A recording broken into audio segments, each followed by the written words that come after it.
Then on the strand, with steeds and treasure, and armor their roomy and ring-dight ship was heavily laden. High its mast rose over Hrothgar's hoarded gems. A sword to the boat guard Beowulf gave, mounted with gold. On the mead bench, since he was better esteemed, that blade possessing heirloom old. Their ocean keel boarding, they drove through the deep, and Daneland left. A sea cloth was set, a sail with ropes firm to the mast, the flood timbers moaned. Nor did wind over billows that wave swimmer blow across from her course. The craft sped on, foam-necked it floated forth o'er the waves, keel firm bound over briny currents, till they got them sight of the Geatish cliffs, home-known headlands. High the boat, stirred by winds, on the strand updrove. Helpful at haven the harbor guard stood, who long already for loved companions by the water had waited and watched afar.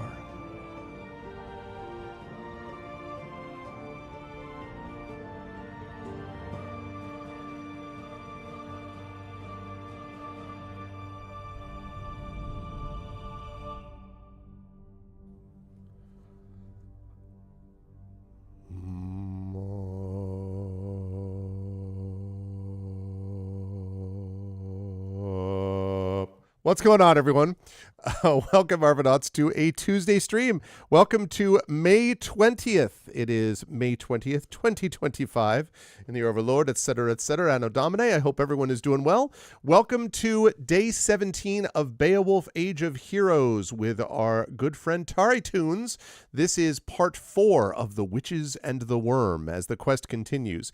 I hope you won't find it too boring. Tari has another tusk to complete.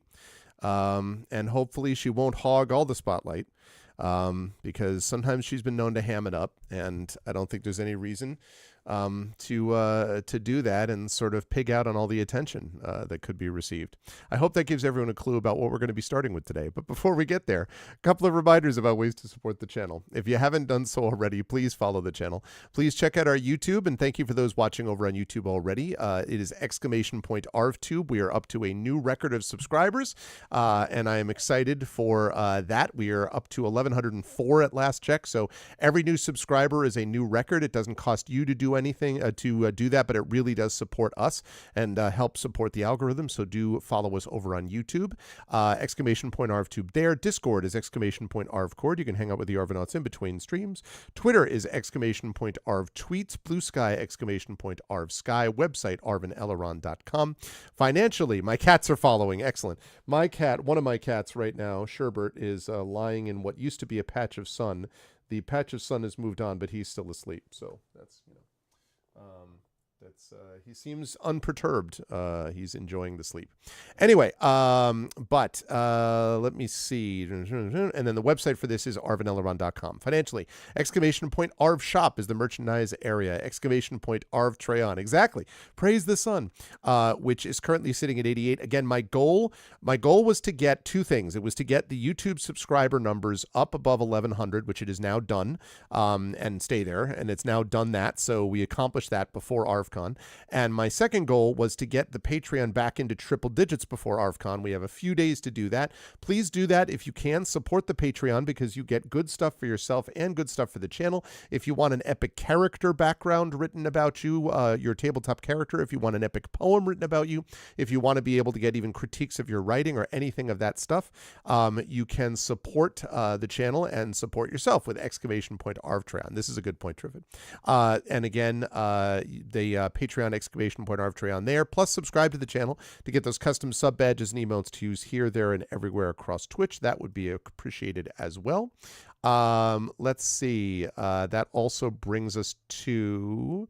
Hold on, making an adjustment in my window capture. Lovely.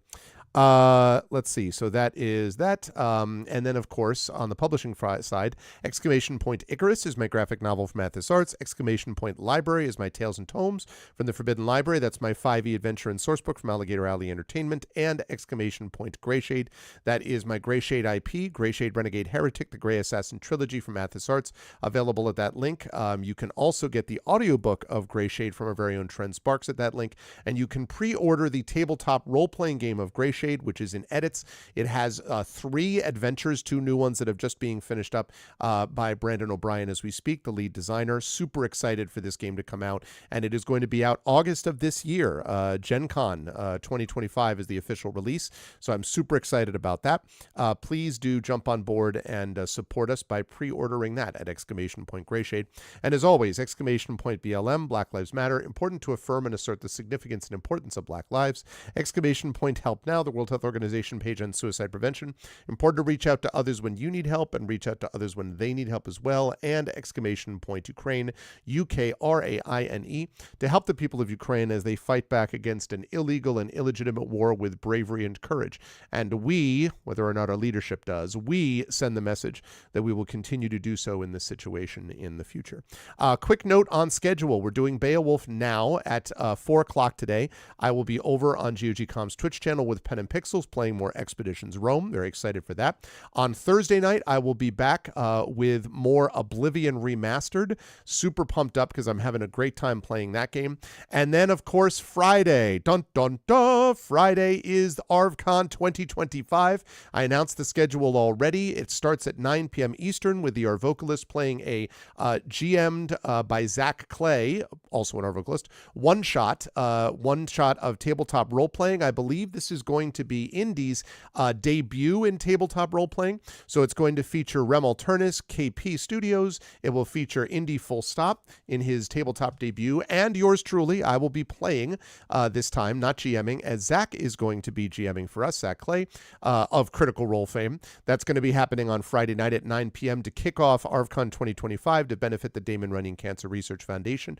We already have $250 donated, and I should mention, please feel free to jump on board and let people know about this now, because let me see if I've got the link up there. Right there, that Damon Runyon Cancer Research Foundation page is live. We have not started yet, so the event has not begun. However, we already have $250 pledged for when it goes fully live that I'm going to be contributing, that went to me first, and would love to have other people jump on board there. Our goal is $5,000, and if we get to that, we will pass $40,000 raised for Damon Runyon in the 11 years at that point that the event will have run. So very excited for that. Saturday, of course, we have got 12 hours of play. We are going to start with an interview with the Damon Runyon Cancer Research Foundation scientists. Then we will have By the Dice Roll with Ghosts of Saltmarsh. Then we will have Expedition from the Mysterious Peaks. Then we will have a concert, and then we will have Community D&D Waterdeep Dragon Heist that night.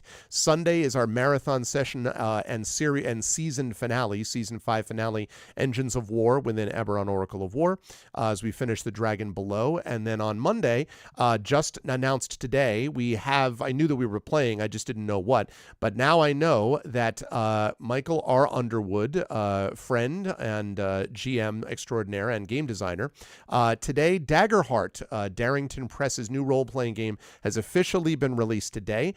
Mike is one of the designers and consultants on Daggerheart, and Mike is going to be GMing those 3 Damon Runyon Cancer Research Foundation scientists at 3 p.m. Eastern, Monday, day 4 of ArvCon 2025, through a Daggerheart adventure. So you'll definitely want to be here and check that out. And then at 6:15, I believe it is p.m. Eastern, will be the wrap-up for ArvCon. So going to be a very, very big weekend to come. It's a lot of fun.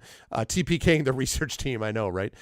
Very excited, though, for the entire event. I think it's going to be great. As we announced yesterday, Fatbot Games has returned. They are, again, going to be a sponsor. So we have essentially all the sponsors we had last year have returned, which is amazing. I'm super excited for all of it. We have put together a big, exciting event for you, and I hope you'll be there for all of it starting on Friday. But we have some sessions to get through first, so I'm going to unmute myself so that Tari knows that we are ready to go, and then I am going to unmute the stream, and then I am going to head over to reveal. Dun, dun, dun, dun, dun. TariToons is here. You can see that Tari is here, and I note that there is there's something different. I think it's I think it's probably the horns are different, right? That's Yeah, totally. I'm sure that's what it is. No, Definitely. notice the different hair color. Look at this. I Thank you. mean, like Colors, color. Yeah, no, plural. multiple colors. That's right.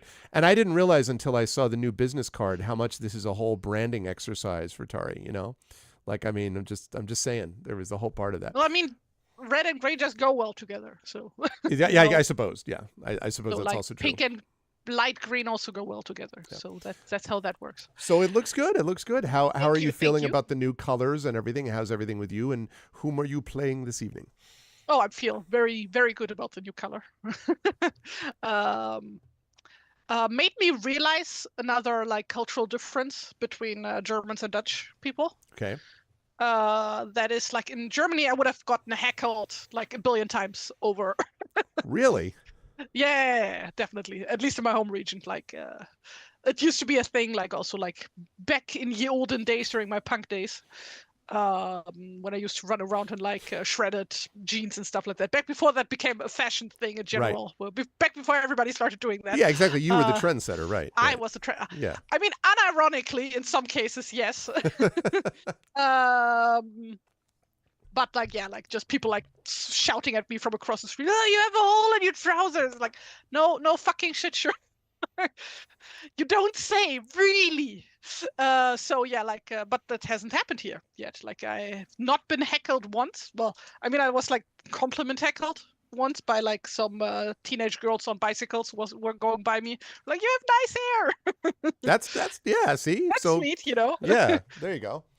So it's a much yeah. more. It's the Netherlands is a forward-thinking country when it comes to hair colors. Apparently. No, I think people are just more reserved. Yeah. I see. A little bit. Yeah. So you think they're silently heckling you? Is your real Oh feeling? yeah, no, like I can see the looks some people give me. I see. Well, whatever. Yeah. It looks great, and you're happy with it, which is the most important Yes, thing. So that's definitely what matters. Well, it also should be mentioned, like I'm like out in the countryside here, technically, basically. So like I assume things are a bit different up in like around the Amsterdam area and stuff like that. You know, where like you think it's kind of milder and like it's actually mild by Amsterdam standards, maybe. Like if you go there. Well, I mean, like people just like all dress the same where I live right now, right? Mm-hmm. So it's like really easy to stick out here, you know, unless you like wear blue jeans and a beige shirt, you like immediately stick out. Mm-hmm. Mm-hmm. So it's very conformist here, as far as like clothing and hair goes. But yeah, no. Yeah, no heckling. So that's interesting good. and nice. That's good. Yeah, I think it's appropriate, and I imagine that at some point Genevieve follows this path as well. You know that no, never. Well, I mean, she does have naturally very light blonde hair, so it lends itself well to dyeing. However, synthetic hair dyes have not been invented yet and won't be invented for another 1,500 years ish.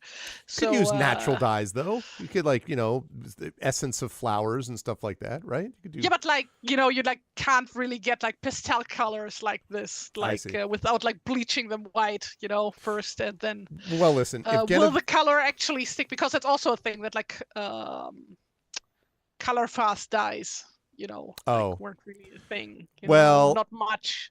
So if Genevieve really wants something like this, what you're saying is that she's going to have to think about talking to one of the witches about this. Yeah, and also like dousing her hair in literal piss, because that's what they used to do to dye fabrics back in the day to make dye stick better. Mm-hmm.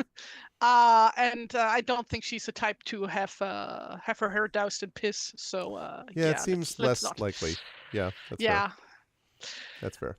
Speaking of her, who is she? Who is she? Who indeed? Who is she? Genoveva is from the kingdom of Xanten on the Rhine.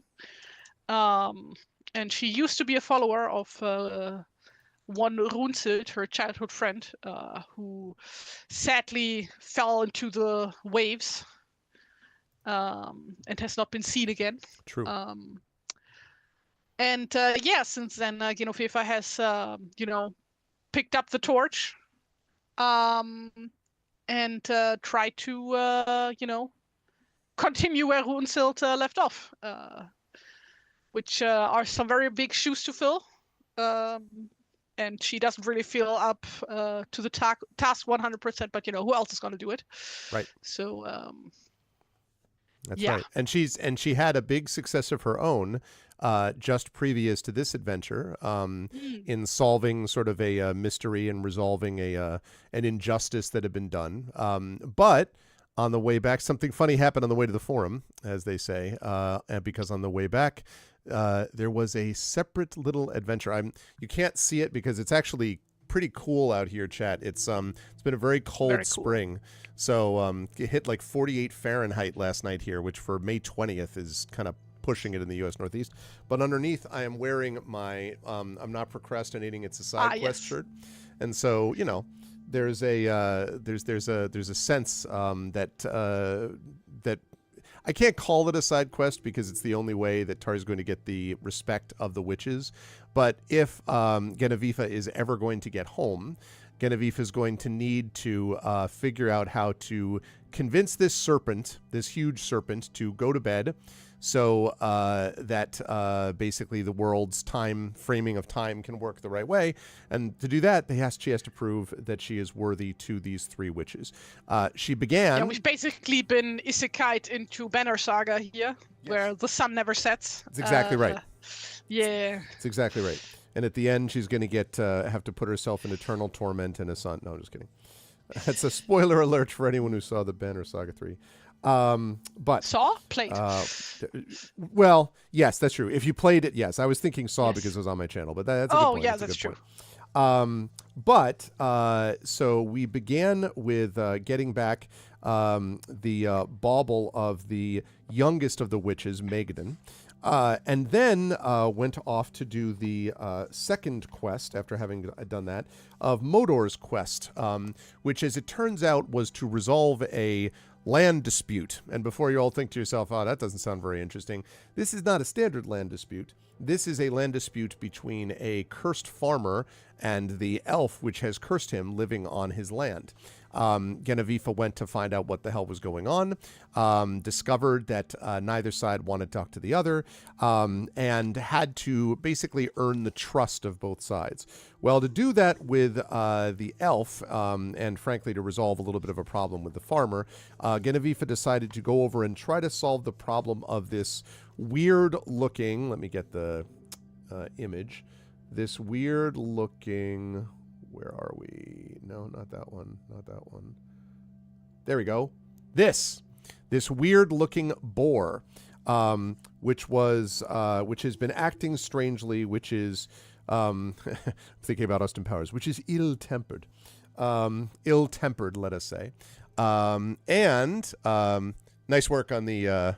Nice work on the bot ban there. It was good stuff. Yeah, no, I'm misclicking things again. God damn it. I pinned something now. How do I unpin? You pinned it on the chat? Oh. No, I pinned one of the, trying to click out of the window. Decent loosen. Okay. Okay, I unpinned it. Unpinned. Okay, I just pinned one of the bot commands. Here's a great one. Oh no. That's funny. Bit, you are one of, I cannot say you're the best viewer because I can't choose between all viewers. Except to say that all of the Arvanauts are amazing, you among them, because I don't want to get in any trouble with any other viewers, you know what I'm saying? But in any case, maybe they just mean that their eyesight is the best, Okay, that's fair. Oh, I'm the best viewer, literally viewing. Yeah, literally viewing. Yeah, things. that could be. So good at perceiving shit, 20/20 vision, yes. 21 vision. 21. Yeah, I see what you did there. Yeah, that's cute. So we are dealing here with this massive bristleback boar, and so what? Oh wait. Yes. I need to mention one more thing. Sure. That is that Genevieve is absolutely convinced that the three witches are literally God. Right. Because of funny coincidences. Yeah, well, and then have been acting very much in the kind of whimsical way one might expect. So that's the deal. Your perception check is always 20, yes. Yeah. What Genevieve decided to do was to find a particular kind of herb, which would essentially poison this boar and deal with it that way. And so Genevieve had gone over, put some of those herbs, I believe, in a particular kind of food, if I'm not mistaken, basically set it down so that the boar would eat of it. And then at the end of our last session was slowly backing away as the boar, having eaten some of that stuff, was taking slow, steady steps towards Genevieve. Right, because we're trying to get some stone from the quarry here, right? To like rebuild some altar. That is correct, because that way it can help rebuild the altar, which means the elf won't be pissed off anymore, which means he won't curse the farmer, which means the farmer will be good, and then you can deal with the witch. So, and partridge in a pear tree, etc. So that's the idea of how we're going to do this. The boar reminds you of Princess Mononoke. It's a Christmas episode. Exactly. That's what this should be. The Doctor Who always has a Christmas episode. Why can't I? Oh, that's right. Yeah. I can have one in May. Whatever. That's actually a good comparison bit. It does remind me a little bit of Princess Mononoke. Also, I could see that. I love that movie. Yes, the boar is stepping up slowly and steadily to give an affectionate speaking of nuzzle. Christmas, that's a Christmas movie in Germany. So okay, I got it. Yeah, that's cool. Well, I don't know if like this is like a general perceived thing, but we used to watch it on Christmas all the time when I was a kid. So that's cool. Yeah. That's cool. So as you are backing up, the creature is walking towards you step by step. And I want to ask exactly. Slowly I turn, step by step, inch by inch. Niagara Falls. That's so funny. You know that reference. That's yeah. So as you're backing up, do you like? I'm going to hand this over to you. The boar is sort of like tilting its head. Its eyes are, wild, but its eyes always seem to be wild as it's walking towards you. I do want to point out that this boar is enormous. It is probably, its back is like 4.5 feet tall. Okay. And it feels like it's almost as wide as it is tall. Not quite, but this is a huge creature, like a boar the size of a small horse. And is kind of walking towards you. Well, that's just the size that boars are. I mean, a small horse? Okay, maybe a big size horse? Really? No, like a small, yeah. Like maybe you have a different reference of how small horses can be, because horses can be tiny. Okay, I'm not talking about ponies. No, all right. No. No, I'm talking like workhorse, like big hoof, workhorse thing. The style that boar that size, like very, very large. So it's walking towards you, snorting as it moves towards you, slowly.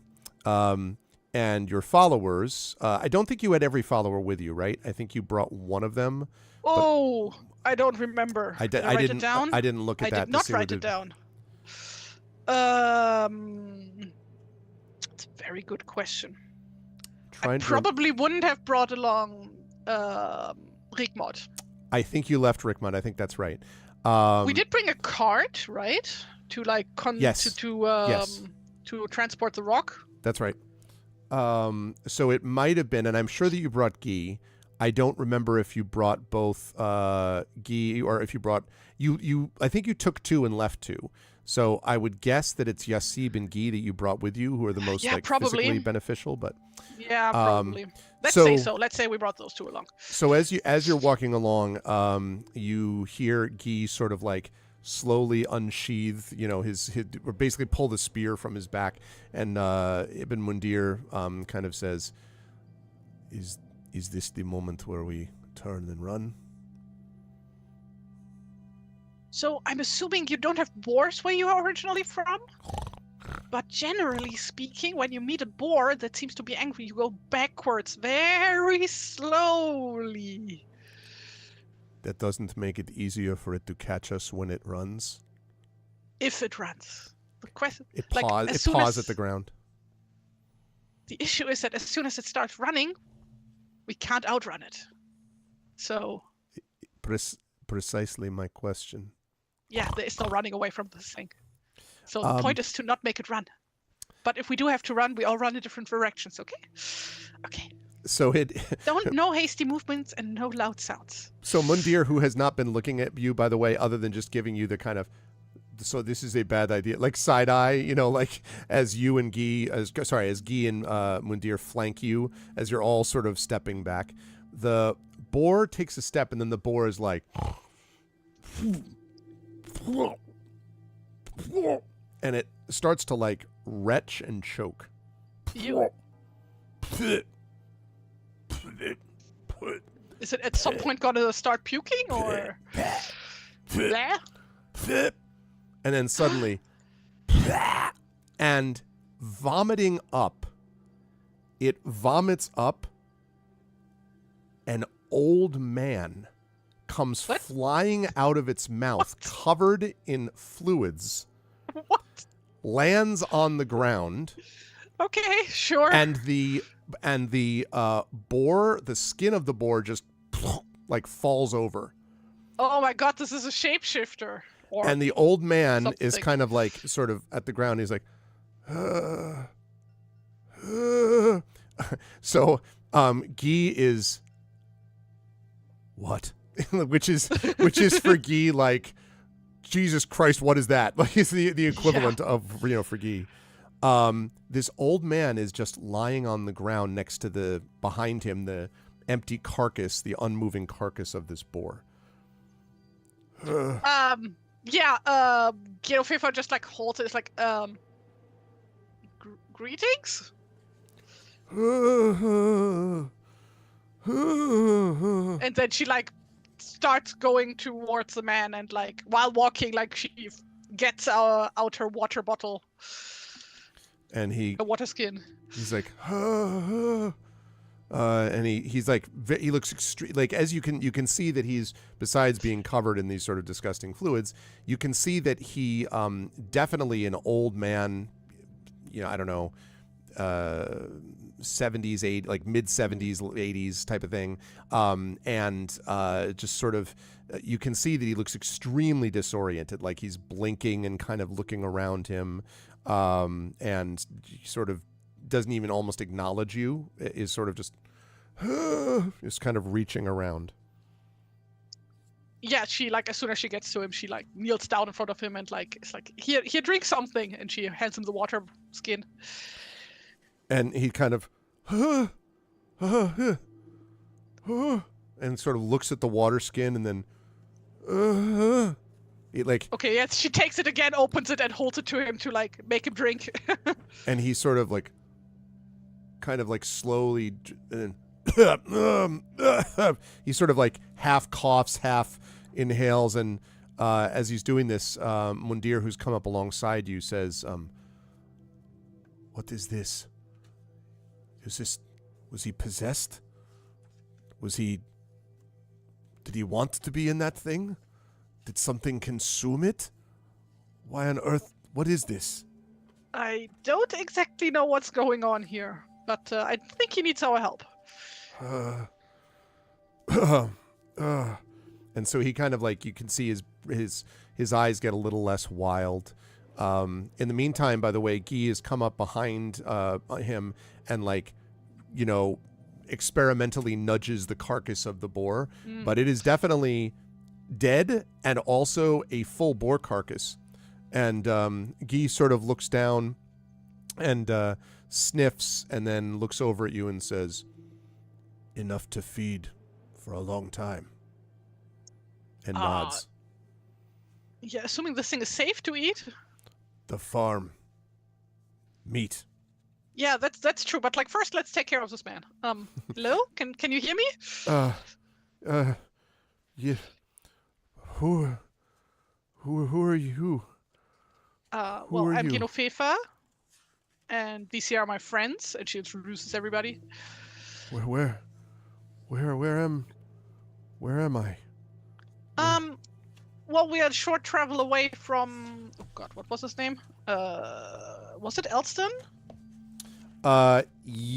Let me just double check. I believe that's right. Farm. Yes, Elston. Yep. Yeah, from Elston's farm. Oh yeah. Elston.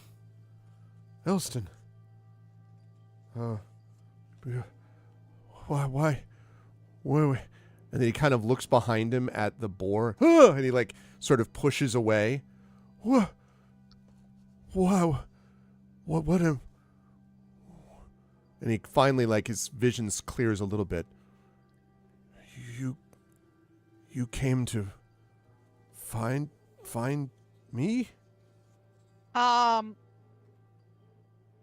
not really. We just happened to stumble upon you, or rather, you were spat at us. And he says, spat. He seems to not understand what you're talking about. Although, again, he's still pretty disoriented. You just came out of the mouth of that, what I assume is a boar, but like now I'm not so sure. And he kind of looks back. I came out of... Oh, and he holds it. His head. I found... You found me inside the boar. Well, I think the boar tried to attack us and then it spat you out. And now it's dead for some reason. I'm not entirely understanding what's going on here. And he sort of like, he seems to like, he kind of like, and then his eyes kind of, yes, there was a thing. It was a thing. I was drunk. I was drunk. Sawine. That's my name is Sawine. I was drunk and I came down to the cliff and I was wandering, and then this thing, the boar, it came at me and I tried to stop and it opened its mouth and I thought I was dead, and then he looks at you and goes, huh, and then sort of like, why did I do that? Sounded like a snort. Was it the first time you were eaten by a boar and then spat out of it? He looks at you and kind of, and both Guy and Mundir look at you, and Sawine is like, yeah, I've never been eaten by a boar and spat up before, ever. So I've heard stories, from a faraway island where apparently, there is women who wear seal skins and then turn into seals. Is this something like that? He kind of feels his body.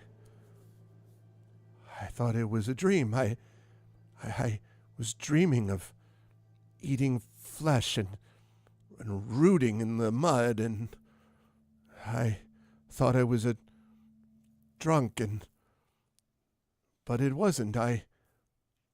Something really did eat me, but it didn't kill me. It took my body. Well, I think we should bring you back to Rigmod. Maybe she knows what to do here. Also, is the guy clothed or naked? He has got a loincloth on, which has seen much better days. I see. We need to the PG-13 loincloth because precisely can't have him be naked on the TV well, show. I don't actually even know about that.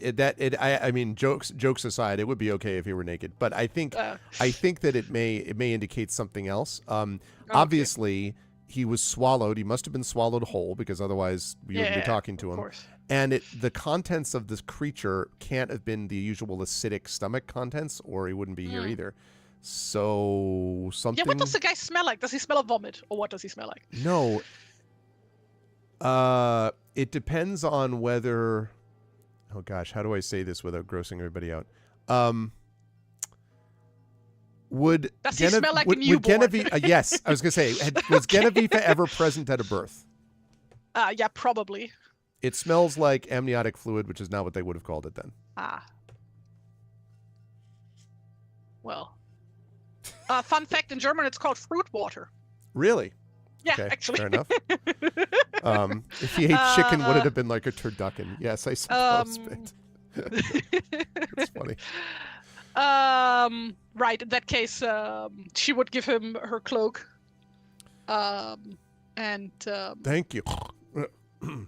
can you stand? And he And stands she up. like gets up and like helps him. And you notice that as he stands up, now he's still disoriented. He is an old man, but Yeah. he does not. He's not frail, actually. Like you can see that he has like kind of fairly wiry muscles, and you know he's not in terrible shape, other than the fact that he's just been spit out of a boar. So he puts on the cloak and he says, "Elston sent you to find me." No, we came here to get a stone, but you happen to be here.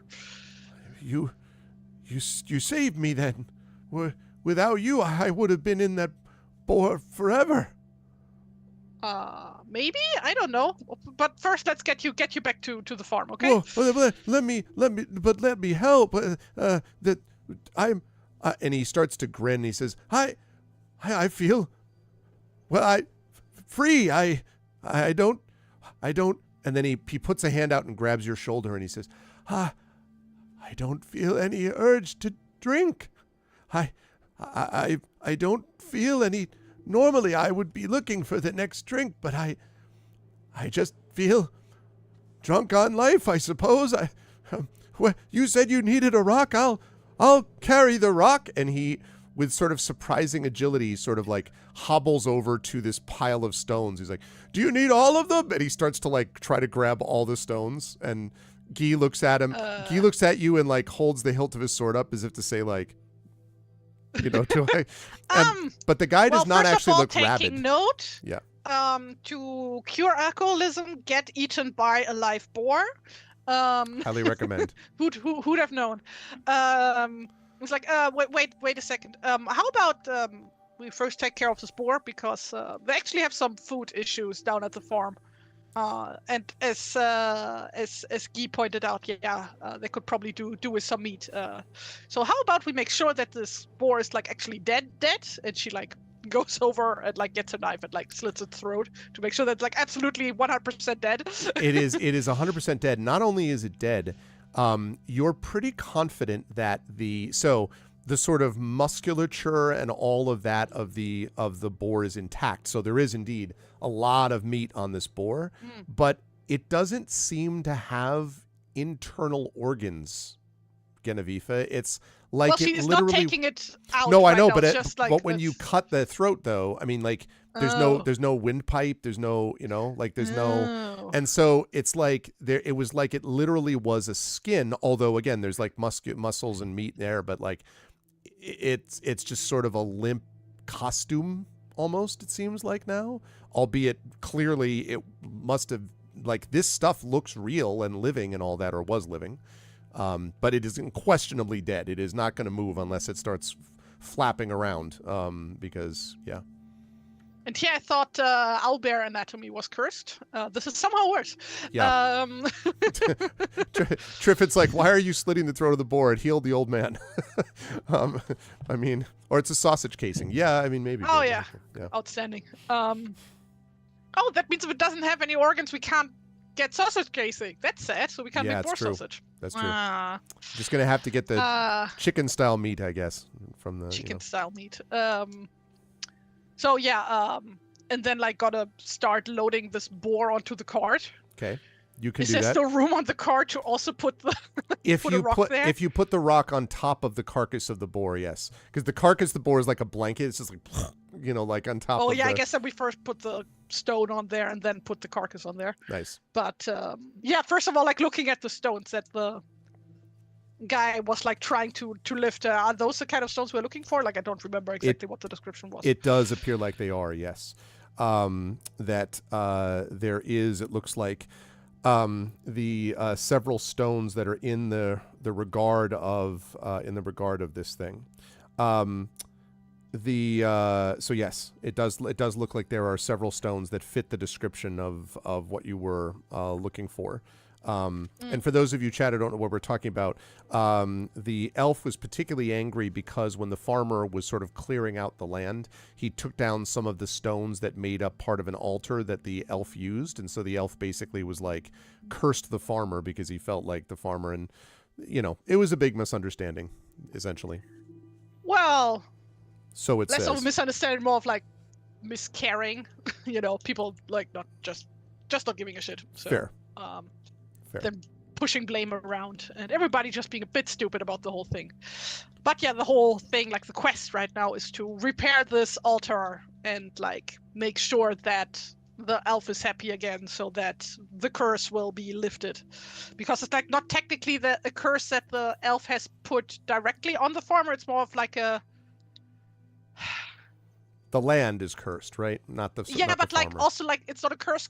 It's more of a like a natural result of the elf not feeling healthy. Right. Basically, That's like right. the land yes. reflects the bad health of the elf. Basically, 100%. How I understood that anyway. I think you're 100% right. That's right. But yeah, in that case, yeah, we would pick out a stone that looks like it would fit the altar. Okay. Or stones, plural. I don't remember. Do we need like one big stone or multiple small stones? You got the impression you need a couple, not like Okay. you know, tons and tons, Okay. but you will need a few, you think, and they're not Yeah, okay. enormous stones, to be clear. Okay. So yeah, we load up as many stones as we think we need. Okay. And yeah, how is Samhain doing with loading up the stones? As he's loading the stones, he looks more, now maybe this is just adrenaline, but he looks surprisingly spry. I mean, you know, he just is like, at one point he almost does this, and occasionally does that, and then sort of stops and then whistles again.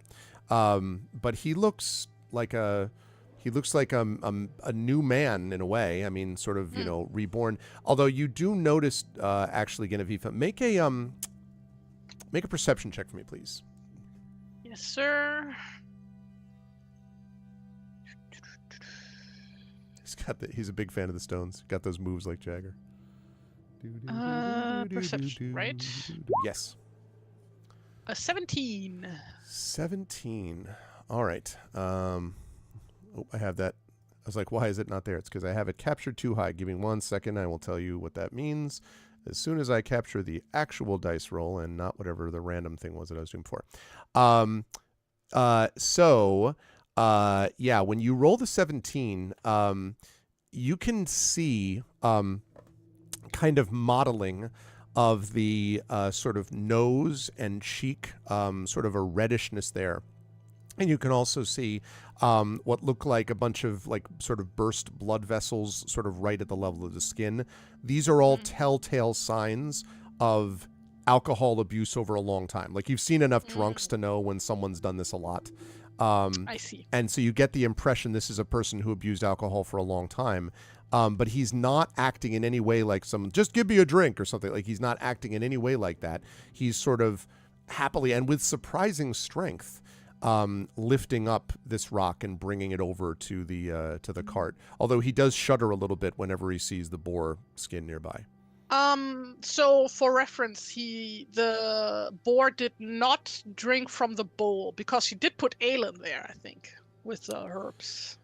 Well, or the boar did, but it didn't affect the man. No, like tell me, like did the boar drink the? Oh no, the boar definitely lapped at the bowl for sure. Oh, okay, good. Mm-hmm. Okay, yeah. In that case, like Genevieve would go and pour the rest out. Yeah, it smells kind of foul. And like put her bowl back in the bag. Okay.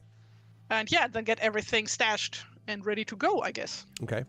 So the old man says, wonderful, all right, here, and he kind of picks up one. Now this cart is heavy, right? And so he pushes it and he actually starts to get it slightly moving, although, you know, this isn't Hercules. But as he's doing this, Mundir comes to you and says, it's possible that this man is going to have a heart attack out of his excitement. He's stronger than I would have expected, but are you sure you want to push him this much? And the old man's like, he's like whistling. No, this is a group effort, and like everybody help push the cart, please. So they go over and help him, and now the And she cart also starts does. to move. And as you pass by, like it's the man, Mundira, and then Guy, and then as you come up next to Guy just gives you this picture on stream chat, which is the way that I often imagine Guy's expression is basically the look that Guy is giving you right now, which is just sort of a. It is there's a world of things carried in the expression of Guy, as this happens. But he just pushes forward with the rest of them, and the cart does begin to move along the rocky ground. With the four of you pushing, it moves at a pretty decent pace, although it's very weighed down by the carcass and the rocks. And now, are you bringing this back? You're bringing this back to like where the elf was, like outside of the elf's mound, or are you bringing it to the where? No, where the altar is. Okay. The remains of the altar are. Right. So as you bring it back over there, you can see sitting in the doorway of the mound. You may remember that the elf has this mound that he's living in, that he watches basically from inside it, and he had to give you like special permission for you to actually physically be able to enter the mound. He's sitting there looking out as he was when you first saw him. I'm gonna get rid of that boar picture. Yeah, she waves at him. And he says, there he is, Kinnefrith. He looks at you and he says, "So, you found the old drunk, I see." Indeed, this is a sow. And he sort of sees, "And you beat the boar. Well, I suppose it's nice to get out of there, isn't it, Sawine?" And Sawine kind of looks at him and then looks at you. Do you know this? "No, you don't know me, but my king did before he turned you into that boar, you old drunk. You deserved it. All you ever did was run around and groan and vomit and sing at all hours. So my king made sure you'd be punished for your behavior." And the old man stares at him, and your king did this?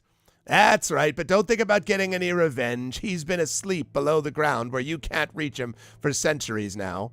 So you ought to be happy that this one got you out of that carcass. Maybe you'll think twice about picking up a drink." And the man sort of looks at him and then looks at you. "Is any of this true?" "Oh no." Suddenly, Genevieve disappears. "I knew this would happen. I would bring this up and suddenly she would vanish." Hello. Hello.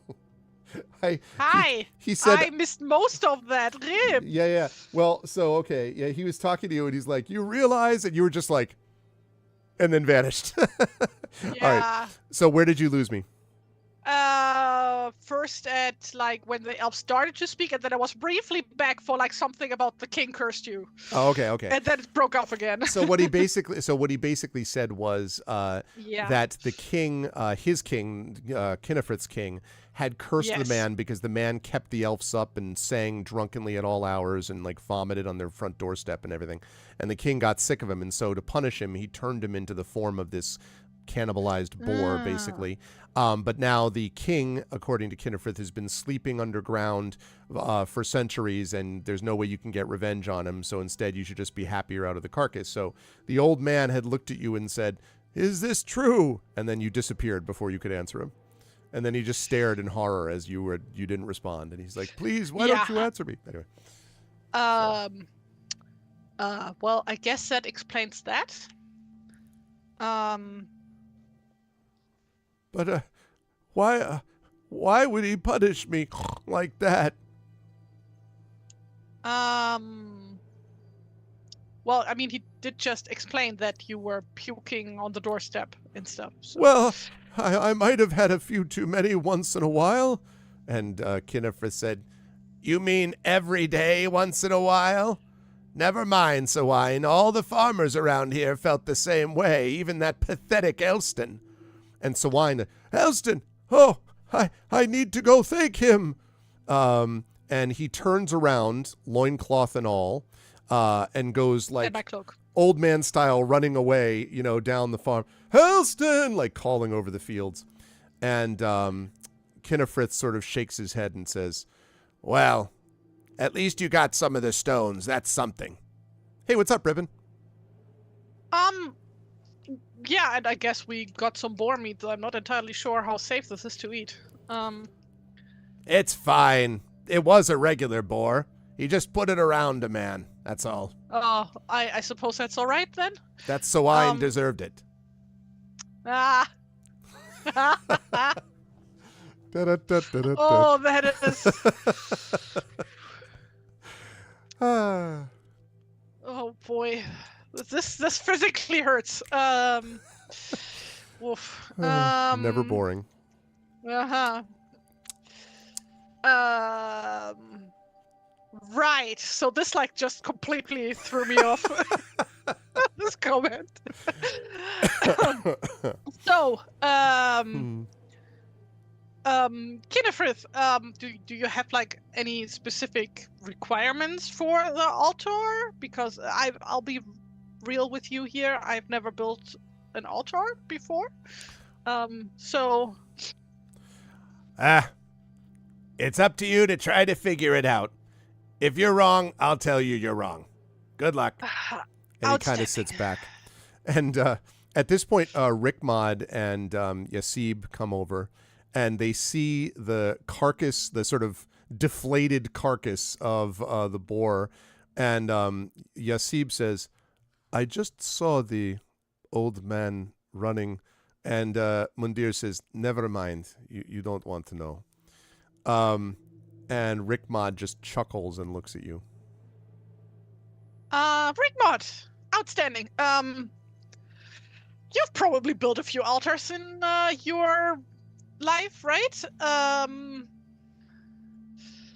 Oh, and she says, a few here and there. Would you mind helping us rebuilding this altar here?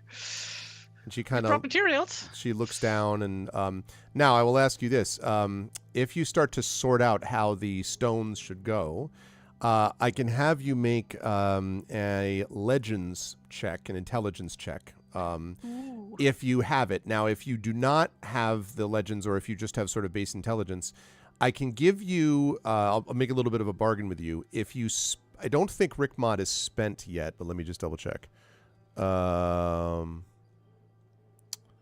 Yeah, none of them are spent. So you could spend Rickmod, and I could give you advantage on this intelligence check. I don't actually know if I'm proficient, because I had to add legends as a like manually custom skill, and then it always marks it off as proficient. I'm pretty sure. Yeah. So let me see. Did I take a note somewhere? Oh. It'd be nice if I actually look at the rule book. Oh, I probably did write down my skill proficiencies. Ah, yes. I don't have proficiency. Okay. So then it would just be a straight intelligence check, but I can give you advantage on it if you want to spend Rickmod. Or I guess if chat wants to jump in with an inspiration. I guess like first she would Genofifa would tell the others to bring the boar to the house. Okay. Like I guess like we unload the car, put the boar back on, and then they can bring the boar to the car. Just like tell them, here, dinner. Okay. To like tell Baba to start taking apart this boar. And yeah, I guess then definitely gonna have Rickmod help with. Okay. Oh, and I should also point out, just so you know your options, you have an inspiration point in your own pool, or you could appeal to chat, or you could have Rickmod spend. No, I spent Rickmod. Okay. This is lore appropriate. That the makes character sense, yes. appropriate choice. That makes sense. And she kind of like looks carefully, like her eyes wide, as she's thinking. Ooh, yeah, I needed that. That's a 14. Woo, you sure did. Okay. So there are a few times, so she, places Just something. like imagining with the three, she would have accidentally built a like baking oven. Yeah, exactly. Because that's the one thing she knows how to build. Or like spell out with the runes, like I hate elves or something. Like, Oh no, yeah, of shoot. course. But so she, starts like directing you to set the stones here and there. Kinnefrith says nothing except once in a while, just looks and then, no, nope, nope, nope, and just starts shaking head. Very annoying. Like every few minutes, nope, that's not it. Um, but but as you were able to sort of do this together, eventually Kinnefrith falls quiet, and when the stones are kind of replaced and put the altar back in place, Kinnefrith sort of like looks slowly and stops saying no, and then stands up and walks out and kind of half walks, half, I don't know, it kind of walks sort of close to the ground almost, and goes over to the stones and kind of looks them up and down, almost looks like sniffing at them, and then kind of does a couple of circuits. And as it does so, Yasib says, here they come. And you turn and see that Ibn Mundir and Guy and the family are returning, the farmer's family, Ilston and the wife and kids. And they're sort of and also the old man, Sawan. And as they're coming towards you, you can see that they all sort of look semi-bewildered. The old man has a smile on his face, but the family looks just totally bewildered, and the kids and the wife look terrified. And they come up and then stop, and Kinnefrith, who by this point is stopped and looked at the altar, turns back and sort of stares, and Ilston stares, and then Kinnefrith says, Ilston? And Ilston sort of nods. Kinnefrith. Well. And Kinnefrith says, well. And there's just a dead silence. So Kinnefrith, do you prefer your pork raw or roasted? Or boiled? And Kinnefrith kind of looks over at you and gives you the side eye. And then looks back. I suppose roasted.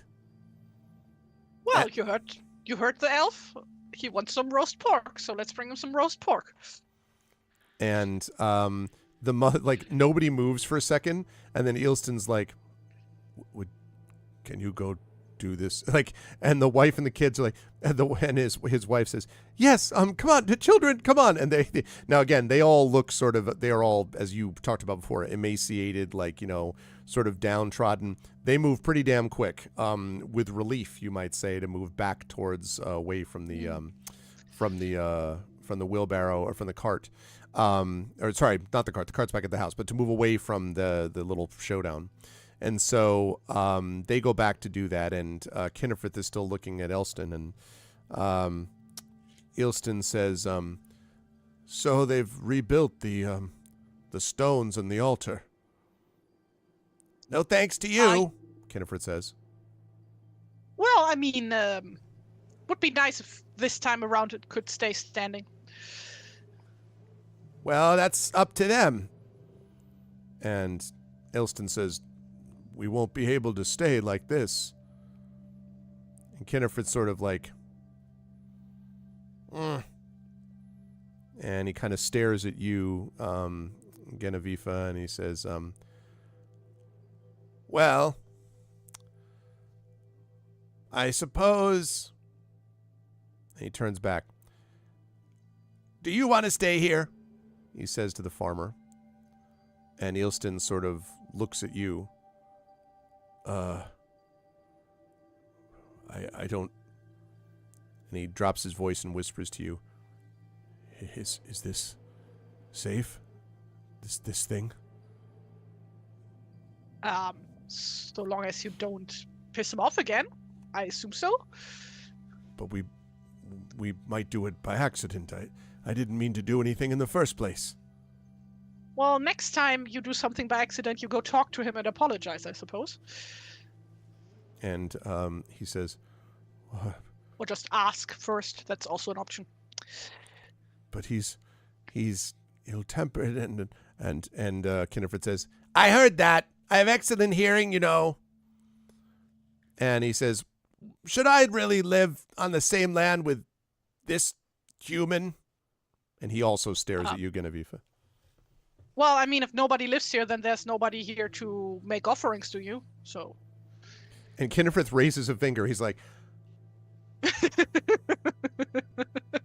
and you can see, like, he's doing the math in his head, right? He's like gears rattling, smoke coming out the ears. You mean you all would, and he points back to the farmer, give offerings? And Elston turns to you. You mean that we give him offerings?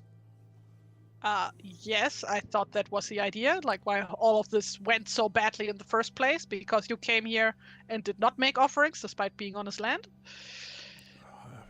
I didn't know it was his land. Well, you should have.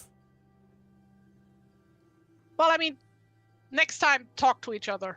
Just, that's why you have mouths, I assume. Well, besides for eating. And they and Kinifith kind of grunts and like opens his mouth 3 times and then closes it and looks really annoyed, although he always looks annoyed. And he's like,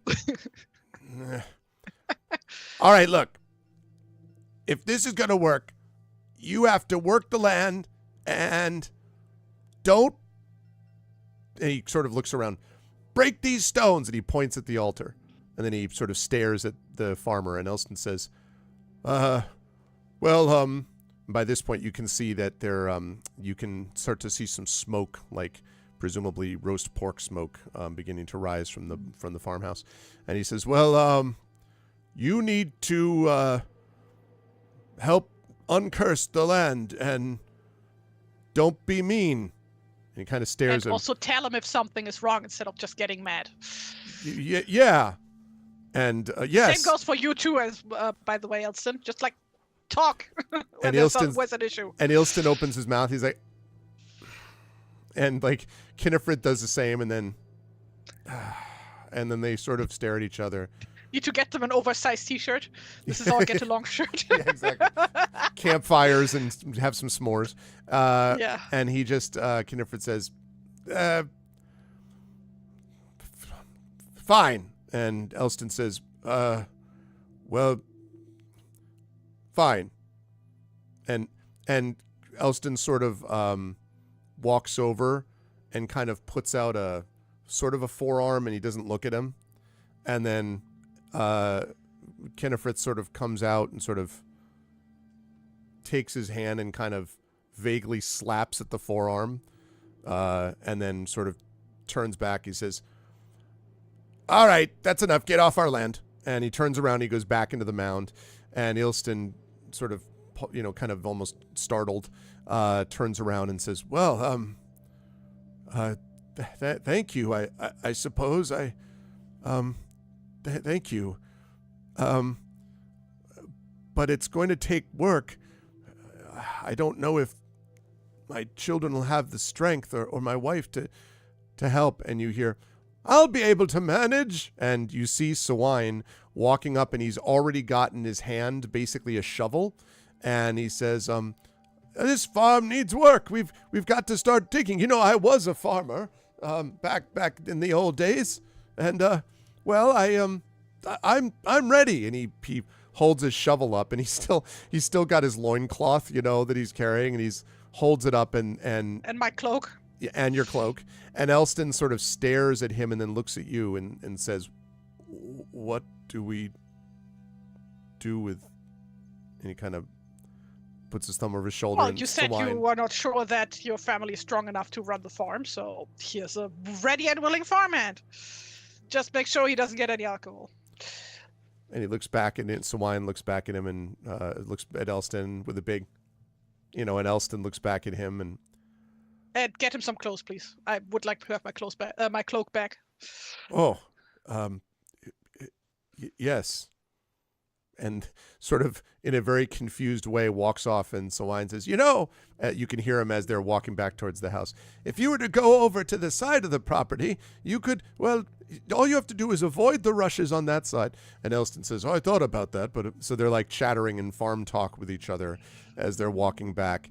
And if you yourself start heading away from the mound, you can look in there and see Kynifrith with his arms folded, not this time sitting cross-legged on the ground, but just sort of standing at the door with his arms folded. And as you look back at him, he kind of gives you a short nod. Is he like talking distance, or is he like farther away now? Yeah, you shout. I mean, I guess she would like walk over to him. Okay. Kynifrith, I hope I can come back one day to see how the land has healed. And he sort of nods and he says, well, I suppose if so, you'll be partly responsible. Maybe I'll put in a good word with you with the king when he wakes up in a couple 100 years. By the way, who is this king? He's the elf king. Well, I'm not allowed to say his name to outsiders. But he's powerful, and, you saw what happens when people cross him. And he nods. He's not a giant worm, though, right? What? No. Well, you said... Oh, okay. All right. That's good, then. In that case, right. Then I wish you a very nice rest of the day, and so on. Well, we'll be off on the road again. All right, and thanks. And he kind of turns around. You get the impression it was slightly painful for him to say the word thanks. She actually reaches out her hand to shake his hand. Oh, okay. So then he sort of looks at it and does the slap of the hand, like the sort of quick thing, and then yeah. Okay. And as like weird question, how many fingers does he have on one hand? Is it 5 or 4? 4. 4. Very nice. And he, as you sort of walk off down to the farm before departing to head back to the witches, it does occur to you that maybe this seems silly, but it does feel there's like a bit of a gentle rain beginning to fall, but this is not a cold, piercing rain. Just seems like a nice sort of nourishing rain, if you had to put it the way, that begins to fall on the farmland. And you do have a very good pork meal with yourself and your followers. And the only one who doesn't partake of any of it is Sawine, who sort of chews a couple of vegetables and occasionally lets out a oink. Yeah, we'd also get some of that roast pork for the road. Yeah, it's good. Okay, very good. Yeah, Yes. I mean, wild boar is absolutely fantastic. It's pretty delicious. Yeah, it is. How often do you guys get that anyway? Because wild boars aren't native to the Americas. No, so. I mean we have pork probably about once a week, but in terms of wild boar, I think I've only ever had it there's two meat. I've had venison once, and I think I've had boar. But you once. do have a lot of wild deer in. No, we do. We actually had so... living in our backyard. We had a fox with her 5 kits that were running around. And it was the weirdest thing. I was up doing work one night late, and all of a sudden I hear out this, this sound like someone's being murdered in my backyard, and that's the sound of fox cries. And they were also out at one point during the late afternoon, literally playing with each other like cats. They're just sort of running around, and the mom's sitting there watching.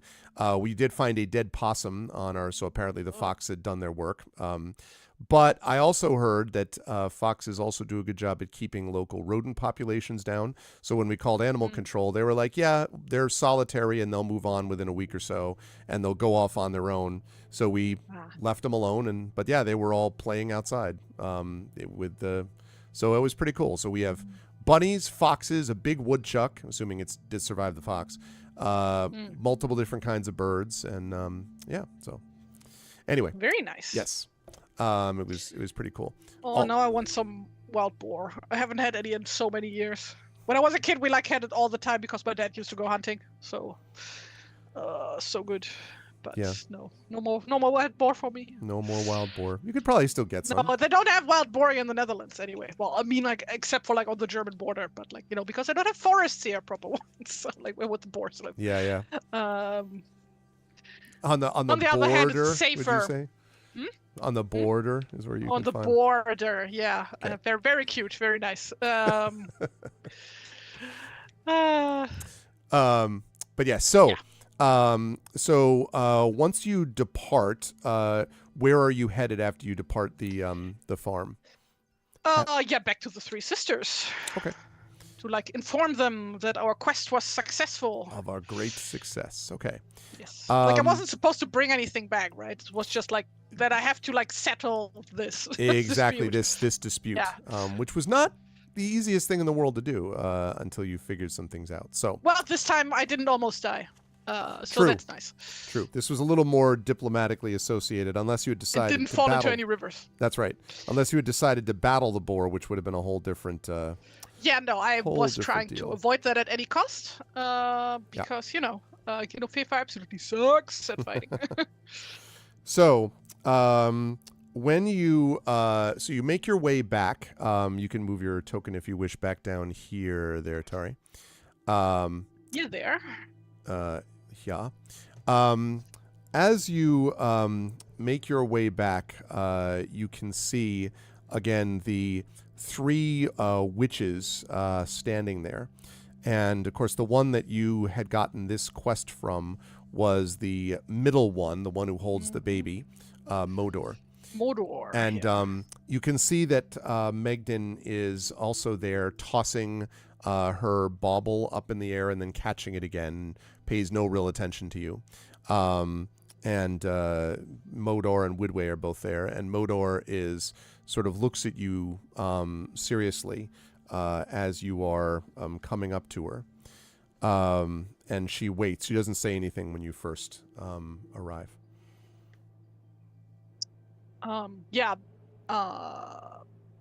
Gidofifa walks up to them, like bows her head. It's greetings. I've returned from the farm. We have felt it. What has happened? Basically, the land is owned by an elf named Kidofrith that she relays everything in detail about that basically everything boiled down to the two just not talking to each other and her making sure that now they will talk to each other and also repairing things, and now it's up to them. And she nods, and you can see her sort of look off, and the baby sort of moves in her arms slightly and kind of fixes its gaze on you very steadily. And it's almost like Modor hears what you say and then kind of looks off, and then yes. You have provided a sense of peace. You have done well. Do you think that the elf or the human had the better claim? To be honest, I'm not entirely sure any one of them had a claim. The land belongs to everybody. The one thing I'm not sure about is how elves work, because I have a feeling that this land got sick because the elf wasn't happy. And I don't know if that is just the effect that elves have on the land, or if the land is actually a real extension of the elf or something in between. So But at the end of the day, I think everybody needs to share. She nods, and Megden is just chuckling, and Widway sort of gives a little, like, half chuckle to herself. But Modor nods, and she says, "That is right. Both elf and farmer were right and wrong. You have done well to reconcile them. Now that land may be made fertile, and now there will be some measure of peace. The one you call Rickmod," and Rickmod kind of is behind you, sort of huddled in her usual way. And Rickmod kind of looks over and shuffles forward. "You were responsible," Modor says, "for helping solve the pattern of the altar."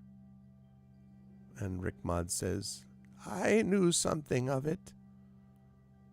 Modor nods, and the baby says, and kind of babbles. And Rickmod suddenly kind of like starts a bit. And then her eyes slightly widen as she looks at Modor, and Modor says, "The energy for energy." Rickmod is now unspent. Oh, very nice. And Modor says, "I will give you assistance in where to fight. Where to find," she doesn't say fight, sorry, "where to find the serpent. When the time comes, I will show you the monster's lair." Now, you may remember that Magdan also promised that she would give you her bauble, or crystal ball, to help against the adder, although it's not clear what exactly would help against it. But when the time comes, you can get the crystal ball from her. And now Modor has told you that she will help you find the lair of the monster. And she nods at you, and Widway says, "Nah, it won't matter, because you cannot harm it. You know this. There is nothing that can be done." And I think I have, let me see if I can find, there are the sisters. So Widway is the one that is on the left, chat. An old woman, swaddled in layers of rotting black shrouds, and her skin is pale and gray and deeply riven by wrinkles. And she says, "My sisters may want you to play with them or talk with it, but nothing will stop the serpent from eating the world. You must kill it. Only death will bring it to its end." And Megden sort of catches the ball and says, "No, Widway, it doesn't have to be killed." "You don't know anything about it, child," Widway says. "You will have to harm it somehow, and I know how you can do it." And she kind of grins at you. Why does the serpent want to eat the world in the first place? "Because death is the natural order. Because the sun rising and putting the serpent to sleep is not something it wants anymore." And Modor says, "Widway, we do not know that for certain."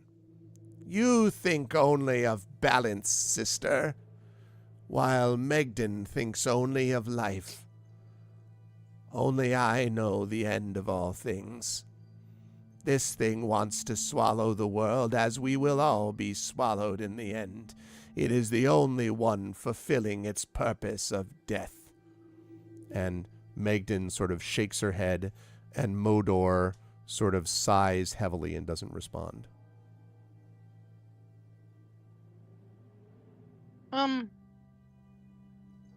Well, then you mentioned something of a spear? "Yes. A fire-hardened, headless ash spear can fatally wound this thing more easily than any other weapons. and I know where you can find one, because it used to be mine. And she kind of like growls almost a little bit.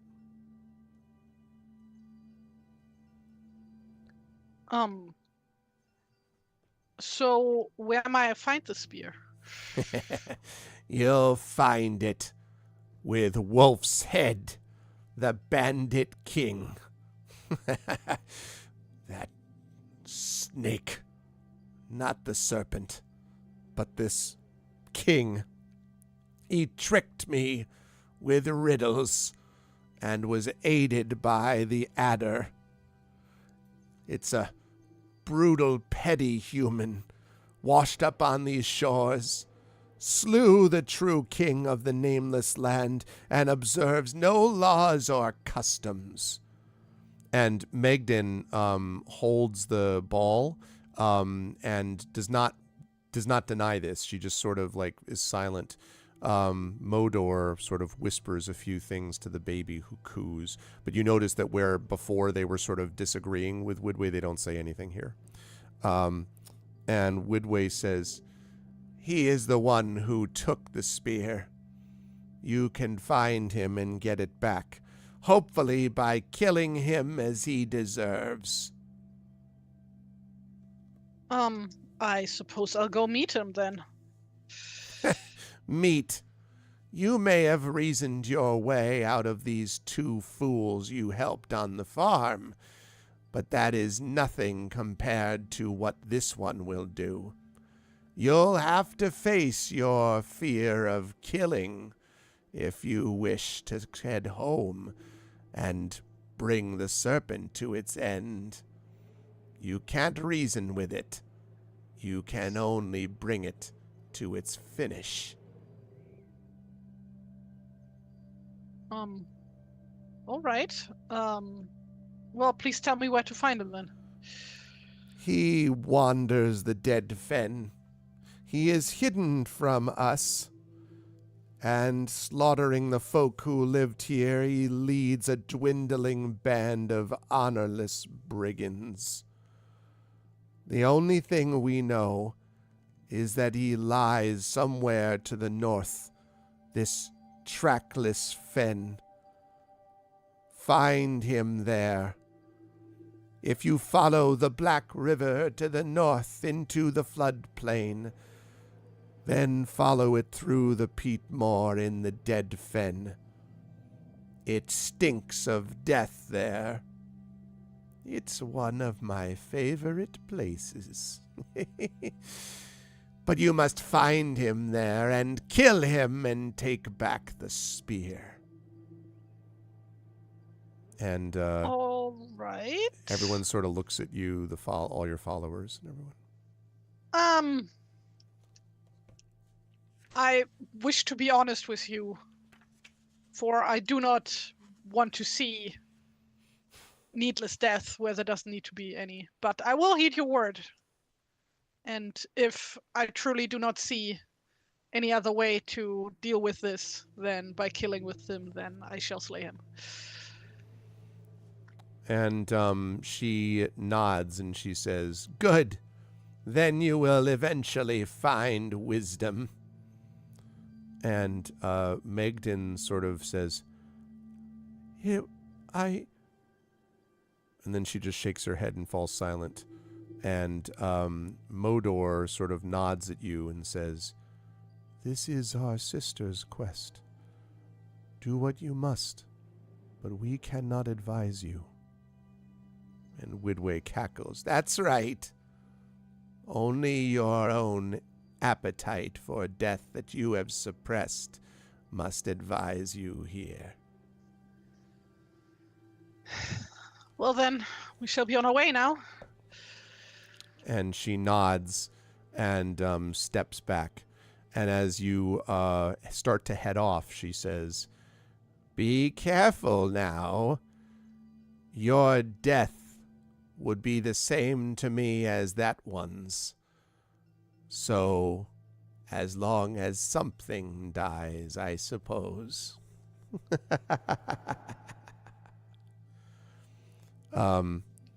And you would say the mood among your followers is grim as you sort of head off in that direction.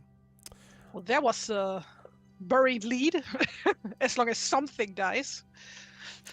That sounds like a very important hint on how to solve this.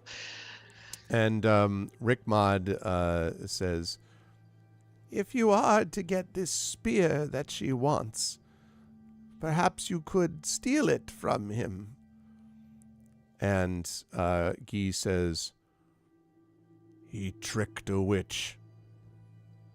He will not be stolen from. So first of all, please don't call her a witch. Second of all, we will deal. Well, we will make decisions once we know more about this. All right? Like, can't do anything without knowing where he is. First of all. And everyone sort of nods. Now, this is going to be a chance to, since I know that this sort of thing I'm about to describe turns Tari's crank here, I will. I'm going to show first of all a picture, and then we're going to talk a little bit, yes, of this trackless fen. Yeah, what is a fen anyway? I don't know that word. Swamp. How do you spell that? It's a marsh, a swamp, basically, okay. or a swamp. It's like what you were describing the Netherlands as, basically. Yeah. Is more or less what we're Well, talking I mean, about. like, yeah, like technically places are swamps, but you know, like all the water management de-swamped it. Right. Yeah. This has definitely not had water management. I think it's fair to say. No. Okay. So let me show this picture. Hold on a second. Just putting it up here. 2 folders up. Then we go into this. Then we go down to Beowulf, and we go to. All right.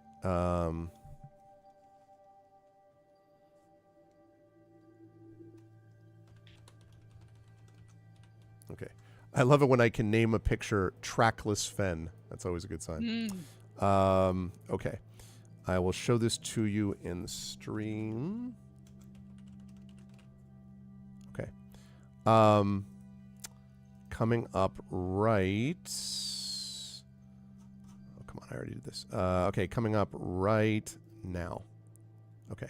Way oversized. Sorry. Just a moment. Let me get that back down to normal. Okay. There we go. So,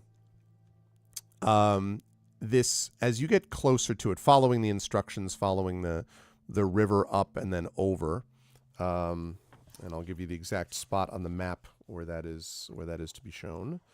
Let's see, that would be, yes, okay, that's what I thought. So basically to the northeast, which means we should have taken the old man in the loincloth along. to like hello? just for help, you know. No, like as a guide, because you know, like a certain other group of people who went through a trackless marsh. Yes. Had an old man. Don't look at the little lights. Yeah, exactly. Oh man. Okay. So let me bring you over. Oh, maybe we'll find some bog bodies. That's true. Okay. Like I love bog bodies. They're like one of the coolest. Like historical things. Wait, are you talking about? Are we talking about will-o'-the-wisps? No, bog bodies, like dead. Okay. Actually, like preserved by swamps. Yes. Okay, right. Well, and what I was going to say was, that's related a little bit to the creatures I was thinking of, the will-o'-the-wisps, who often would bring people to the dead bodies. But in Canadian folklore, they're known as those will-o'-the-wisps are known as feu-follet, which means ball of fire, and would be similarly dangerous to anyone crossing into a swamp, because they would lead you to those dead bodies and to places where you would yourself die. Because anyone who's ever seen a bog or a marsh will know, just sort of word to the wise, don't just go wandering into a place even if it looks like it's stable, because it's not. Like, you could very easily just disappear forever. So like, it's not a good idea. One wrong step and you got it. So, okay. So this is the thing you see, and you can come up to here where it says the number 14, and it does not actually say 14. So, you know. No, that's not a giant 14 carved into the ground. Oh, also like on the way, actually, before we get into the into the moor, into the fen. Mm-hmm. And we'd probably want to make camp, do a long rest because it's been a long day. I don't know how long we've been like up now since the last rest. Okay. But it's probably smart to like go well rested into this. That seems reasonable. Yes. Okay. So, and you want it to be long rest for sure? Yes. Okay. Like, I don't know how much time has passed since the last long rest because we don't have any daytime to go by. So. I mean, probably about 11 hours or so because you got here because you left after having taken a long rest. You left the other land. You were sailing for probably a good 5 to 6 hours maybe. And then no, we did have a long rest since meeting the dwarf. Like after we met the dwarf. Right. So actually, yeah. So you wouldn't be able to get another long rest. That's right. Because you can only get that benefit once in 24 hours, and it has been less than 24 hours since. Oh, then. okay. So short rest though. Yeah, I didn't know. You could certainly do. Yeah, sure, short rest. Let's do that. Do you want to do one of your hit dice? You're only down 2 hit points, so it's not a lot. Yeah, sure. Okay. Yeah, I'm at full health again. Now you're at full health. Great. You almost drowned in a swamp and you were making maps back in the day. So much suction hiding in the vegetation. Wow, bit. Yeah. No, Does it reset me again? Don't want to mess it. Uh-oh. Has it? Yeah, the whole thing was like the hit die because now it's saying D4 and that sounds wrong.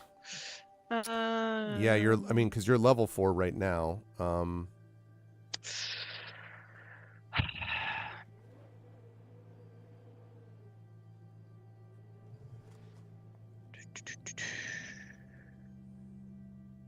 Where does it say the hit die?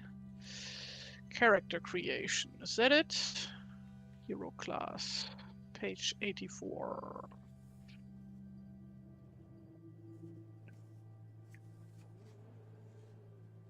$1d8. Like for some reason it keeps resetting to 1d4. It's weird. And I don't know why. Yeah, me neither. Do not know either. Okay. Oh, also I'm not wearing my armor. Game. No, it's. Oh no! Or is it just no? Wait, that doesn't make sense. Nothing makes sense. What's my armor class supposed to be? Like Roll20 is a bit glitchy. Yeah. Especially when it's using non-standard in quotes stuff. AC of 13 plus dex. Is the helmet separate? Yeah. So it's a 14 plus dex. So why does it say 11? That makes no sense. It should be 15. There we go. Okay. So, as you are, so you have your rest and then continue. As you are getting close, you can see this sort of mist of this land beginning to come closer.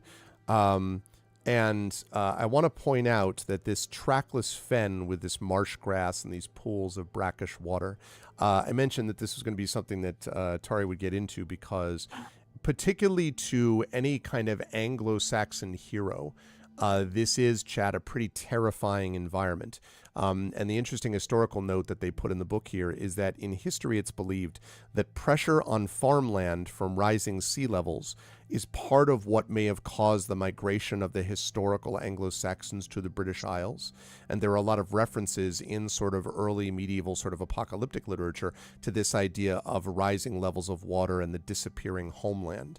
So there's kind of there's sort of a rooted fear of the loss of land that the marsh kind of represents. So I point that out because I think that's an interesting historical note, because these things are in these cultures, marshes are typically seen as sort of lands of ill omen, basically. And it's fitting, which probably. Which is why Tolkien wrote that part in The Lord of the Rings as he did. Yep, that's right. And then mixed also, it with his experience of watching his friends die in the trenches, because he saw the bodies of his friends literally up, lying face up in the water of the trenches of the Somme. So, yeah. by the way, and people may fact check me on that one, because I have just been told this. Not an expert on that, but apparently Anglo-Saxon is a completely misused term that does not apply to the people groups that they're usually. Yeah, I think there's historical meant to. anachronisms, but I'm not enough expert to know either. The Old yeah. English is a correct term. Yeah. Because it's the term was like later applied to a people group that would have never called themselves that because that people group didn't exist. Right. Yep. Yeah. That's true. So, okay. So now you can get to the fen, but as you enter it, yes, and you sort of look around, you realize that it all basically looks the same. Like it's just all kind of and you know, trackless is not just sort of flavor text, like literally trackless. Like, you know, you even notice as you sort of step in, there's a kind of right, and then when you pull your boot out, when Genevieve pulls the boot out, you can just see like as water just fills in the track and vanishes like within a few seconds. Okay, so we are doing the ye olde first edition trick. 10-foot pole. Let's go. 10-foot pole. And I should say, first of all, Turbo Tango rating with a party of 4. Thank you, Turbo Tango. This is Mike Underwood, and I want to give Mike a pop because this is Daggerheart release day. And Mike, of course, was one of the designers on Daggerheart. So congratulations, Mike. I was just talking about you earlier. Mike is going to be GMing Daggerheart for the Damon Runyon Cancer Research Foundation scientists on Monday, which is day 4 of ARVCon, which is very exciting. So thank you for the raid and congratulations on the release of Daggerheart, my friend. I hope that it is going as well in the release sort of experience, that it's been fun. I know you were going to be talking today. I'm going to have to check out the VOD later. I know you were talking about this stuff. So welcome, Turbo Tank. Thank you. Been a fabulous day so far. Yeah, that's awesome. I can only imagine it's got to be super exciting. I'm looking forward to a smaller version of that maybe when Grey Shade releases at Gen Con. So I'm excited I know how that's going to feel for me. So congratulations. That's awesome. And yes, welcome to a trackless fen. I see kids are asleep there. Hi, kids are asleep. Welcome to a trackless fen where Tari Genefifa has been sent by a witch / a god, depending on what you believe, to track down a spear so they can slay a serpent before it eats the world. So that's just a Tuesday here on the channel, basically. That's what we're looking at. Yes. But thank you so much for the raid. Again, congratulations. And thank you again for doing the thing on Monday. It's going to be a lot of fun with the scientists. So, you are sitting on the edge of this fen. And again, it's sort of, as I say, just trackless. And, it's Yasib, I think, who says, this is impossible. What are we to look for? If this bandit Wolf's Head Bandit King has been able to fool the witches, how possibly can we find them? I'm not sure, but I think we have to try anyway. I'm sure it will be fine. What could possibly go wrong? And she steps over and almost falls into the water. Yep. And a thin rain begins to fall across the wide expanse of the trackless marsh. And this is not the nourishing rain of the farm. This is the, with apologies to Axl Rose. Remember, you don't have to apologize to that guy. He's a dick. So soaking you to the bone. It is cold and unpleasant. But I wear wool clothes. Which are now mixed with amniotic fluid from a boar, so that should be just fine. No, she's wearing the cloak inside out now. Okay. So it's not getting washed. Fair enough.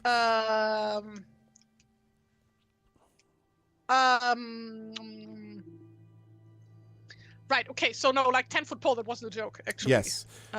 So you're going to be able to use the pole. Now, so I'm going to explain the way that this will work once you actually get into the fen here, Tari, because Genevieve is going to have to make some checks. But I'm going to give you a sense of what the checks are and to know what skills are going to be tested so you can make a choice about the order in which to undertake them, because you're going to have to fulfill a certain number of these checks, and the DC for each check is going to get increasingly harder. So you're going to have This to is think the about the tunnel order. with the creek again. Yeah. I see it. Creek time. Just that. But they're different sorts Okay. of so that is the good news. Okay, so there's a few things to consider. First of all, you will be able to try, despite your best efforts, to look for tracks. And that would be a survival check that you're looking for. You could proceed into the marsh, continuing with all haste, basically using strength or athletics to just kind of, Boromir in the snow, right? On Caradhras, just like pushing your way through. You could do that. You could try to make a plan and gather information as you go, which is like intelligence/investigation, basically. You could spur on your band of followers with charisma or persuasion. You could try to tackle the difficult terrain ahead by Legolas style, leaping from tussock to tussock above the water, basically, and that's dexterity and acrobatics. Or you could rely on your natural toughness and press on with the search, and that's constitution/survival. You can also help, your followers might be able to help with these if you want to talk to me about which ones of those you need to do. You don't know how many checks you need to do to be successful. You do know, though, that you have to, as I say, you can do them in whatever order you want. They get tougher each time, and I will tell you that there's also a number I'm keeping in my head in terms of the number of failures you're making, not just the number of successes. Right. So first of all, would get out ye olde rope again. Okay. To tie everybody together. Okay. And walk in a line again. Okay. With Genofifa taking point. Okay. Would take the con-based route. To start with. Okay. Yeah. Wait, to start with, I have to do multiple one? Oh, God. Multiple checks. That's why I said it gets harder every time. I'm saving the con one for the end, for the last one. That's what, I was going to say, think about the order. So how many do I have to do then? You don't know. I don't know. You just know that there's more than one and that they get harder as they go, and that I'm also keeping track of how many fails you have to. Okay, then I first want to do the one where I gather information and assess things. It's like intelligence-based, you said? That is correct, yes. And I will say, just before you do that, that you can sort of see the rain is causing the mist to get. This feels very Scotland to me, by the way. That it gets even the mist gets even thicker as the rain hits it, almost. As the rain comes down, the mist seems to billow and cloud even higher, obscuring your way even further, which is wonderful, I'm sure. Outstanding. Okay, so you're going to try to make a plan, basically, and gather information. Or are you going to try to prepare to tackle the difficult terrain? So you could gather information that is intelligence-based. I think that's the one you wanted first to do. of all. Okay. Yeah, prepare. And prepare is dexterity. Be aware, prepare okay. is dexterity Yes. acrobatics, and the other one is intelligence investigation. So what do you want first? Yes. First want to prepare. Okay. Would be weird to prepare afterwards, huh? That's right. So you're doing the stuff with the rope, for example. Yes. Do you want to in doing that, do you want to use any of the follower gifts or burdens to try to assist you? You can try to pitch that to me if you think of burdens that are useful, or sorry, gifts, I should say, or burdens maybe. Rickmod is a seer. I want to use that. Okay, so, and you can think about when you want them to help you. It doesn't have to be on this first one, but just be aware of that. Yeah, because Rickmod is unspent because of the gift of Modor, so. So yeah, basically, I don't remember what Ravenmind does. But yeah, she has Ravenmind and Seer, which would sound both useful. Yep. And Guy is nimble. Raven-minded is advantage on intelligence checks, so that seems about right. Yeah, bird brain. I don't know what Lore of Kings does. The Lore That's of one Kings that Mundia has. Knows many stories about can gain advantage on a relevant intelligence check, but that's like a legends check. Actually, that other Legends check you did, the follower is not spent when using that one. So that's an example of something when you get a legend, you could use this to give a benefit. I see. So yeah.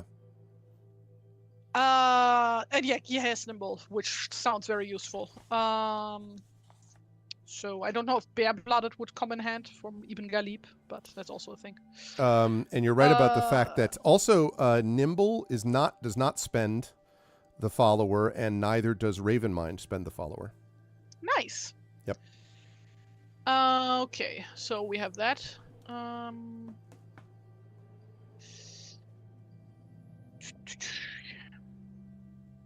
Okay, I don't know if this will be relevant, but I'm telling you anyway now. I have primeval senses. Okay. Cannot be surprised in combat. It's combat yeah, based. when you attack a creature you cannot see, your inability to see it does not impose a disadvantage, blah, blah, blah. You are aware of the location of any invisible creature within 30 feet of you as long as the creature isn't hidden from you and you are not blinded or defeated. Okay. Now that is exclusive to combat, but I will say that the location of the invisible creature thing, keep in mind that's not necessarily that won't help you against necessarily a kind of stealthed or hidden, you know what I mean? It doesn't give you like suddenly you're Wolverine and you can, or Spider-Man, and you can like sense anything around you. It means that you can specifically kind of sense invisible creatures that are made that way invisibly, not just hiding. So be aware that they, you know, but it may have application like, you know, like later. a hobbit with a magic ring. I could sense. There you go. Oh God, I'm a ring wraith. Yep, exactly. Wraiths on wings. Yeah, I don't think I have anything else relevant. Okay. Still though, that's some good possibilities though. Yeah. Okay. So you begin to make your way in, and we're starting with that with the preparation one. So you've checked your equipment, you've mentally prepared for the challenges ahead, you've talked to your followers. Yes. And in an early part of the fen, you come across what appears to have once been a woodland, if you had to guess. The marsh seems to have encroached upon the woodland's roots and rotted them away. There are a bunch of like trees that are now fallen and sort of tangled and half sunken. And it occurs to you that based on the way that the sort of trunks are lying and sort of almost in some cases like crossing over each other, that you might be able to get out of the way or above, I guess I should say, the muddy terrain. Because as you're walking through it, it's this, and you have to keep pulling your boots up. It strains you, right? Like you're constantly pulling your boots out of the mud. Rick Mod sort of hobbles along, but she's obviously struggling. Everybody is. Like they're all sort of having a hard time as you go across this thing. And so this might be an opportunity to get above that ground. Yeah. Should have probably spent some time making like something akin to like snow boots. Yep. Or like snowshoes, you mean? Like the things that are like flat? That kind of like basically like tennis rackets. Yep. Yeah, well, is there like time to track back and go to the forest to do that? It's going to be, I mean, sure, but you know the time is getting on. I mean, it's going to be another, you know, hour or two to turn around and go back at this point. Okay, then never mind. But you do see these trunks ahead of you, so this is where you would make, I think, the first of these checks as you're sort of, you know, trying to get above on these trunks. So this is going to be an acrobatics check. Before I do it, I know you said you're roped together. Anything else you're doing as you sort of get onto these trunks and move on? Yeah, definitely make sure that like everybody helps the person next to them. Okay. And are you using any of your followers to help you? Yes, I would be using Guy for this one because he's nimble. All right. So acrobatics check at advantage. Let's see what you do as you kind of pull everyone up. Oh, that's a natural 20. Woo! And that's a good thing because that first one would not have been so hot. Yeah, you're able to. Yeah, what does that look like? But Guy is not spent now, right? Guy is not spent, correct. What does that look like? Basically, Guy would help her up okay. on the tree and then would like very easily climb up next to her and then just like help everybody cross the kind of the tree without issue. Rickmod sort of stumbles along a little bit as that happens, and helps and Guy, despite the fact he's wearing probably the heaviest armor of the group, with maybe your exception, is surprisingly agile and light as he makes your way across. He looks incredibly cool while he does the whole thing. Super epic, yeah. But he still, and then when he gets epic. to the end of the log, like he looks back at you, and he gives you the same side eye, but this time it's like, I'm awesome, side eye, or side guy, I guess in this case. Side guy. Oh my god. I want to throw something at you. So so you make your way through, and probably your followers would feel a little bit, better about that, except that as you get sort of the end of this section, the trees, you pass the woodland area, so the trunks are no longer available to you. And this mist that I mentioned, almost like writhing tendrils, begins to arise from the marsh. And it's accompanied by a rather unfortunate and rather sulfurous smell. Sort of these marsh gases. Yeah. As you're walking along and, everybody is kind of wrinkling up their noses and it's kind of gross. Yeah. All right, good work, good start. That was check number 1. Now, what would be the next one? You can't do the same one again. What would be the next one that you would want to go for in these series of checks? What's the obstacle right now? Just the smell, right? Right now, it's just the smell. You don't know what else you're going to discover, but it basically depends on what skill you want to look at next, because you are given the right to decide what order.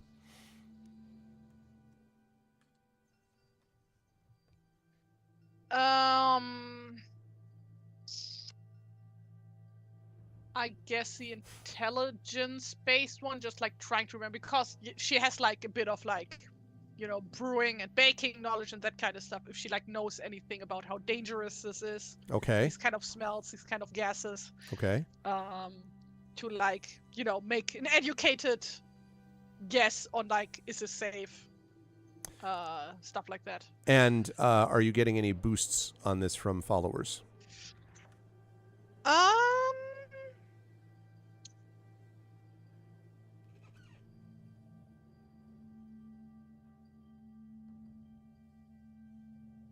Like I can, Rickmod probably, right? Let's see here. Yeah, for a minute you froze completely. So you're like, and then you were just you froze there. I'm like, wow, you're thinking about this a lot. And I'm like, wait, okay, you're back. No. Yeah. What about Rickmod? Like, I also don't have to spend her to get. To get intelligence boosts. That's correct. I will say that. So what happens with this is. As you're sort of like going through, it's probably about another hour into your journey, and the sort of buoyant mood after having passed the trees has sort of gradually been dampened, quite literally in some cases, by the rain. And as you're sort of like kind of trudging through the marsh, there is this. You hear this sound like a.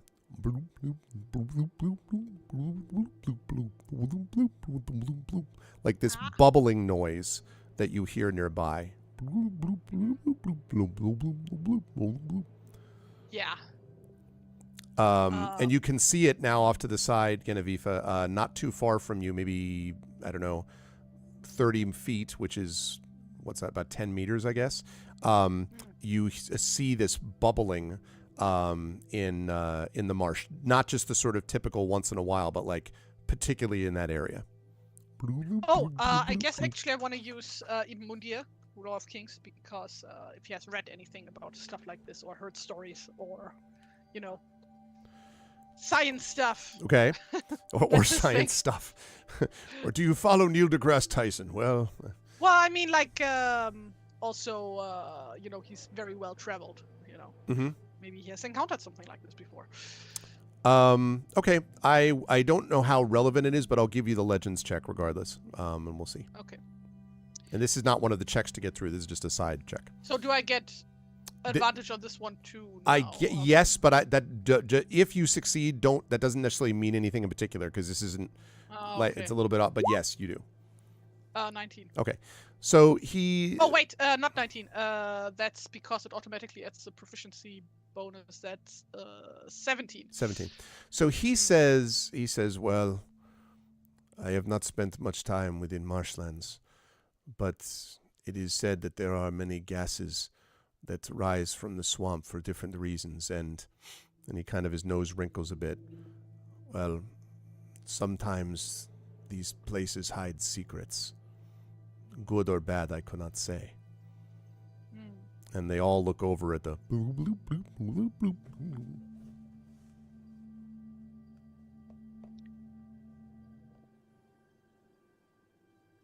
Bloop, bloop.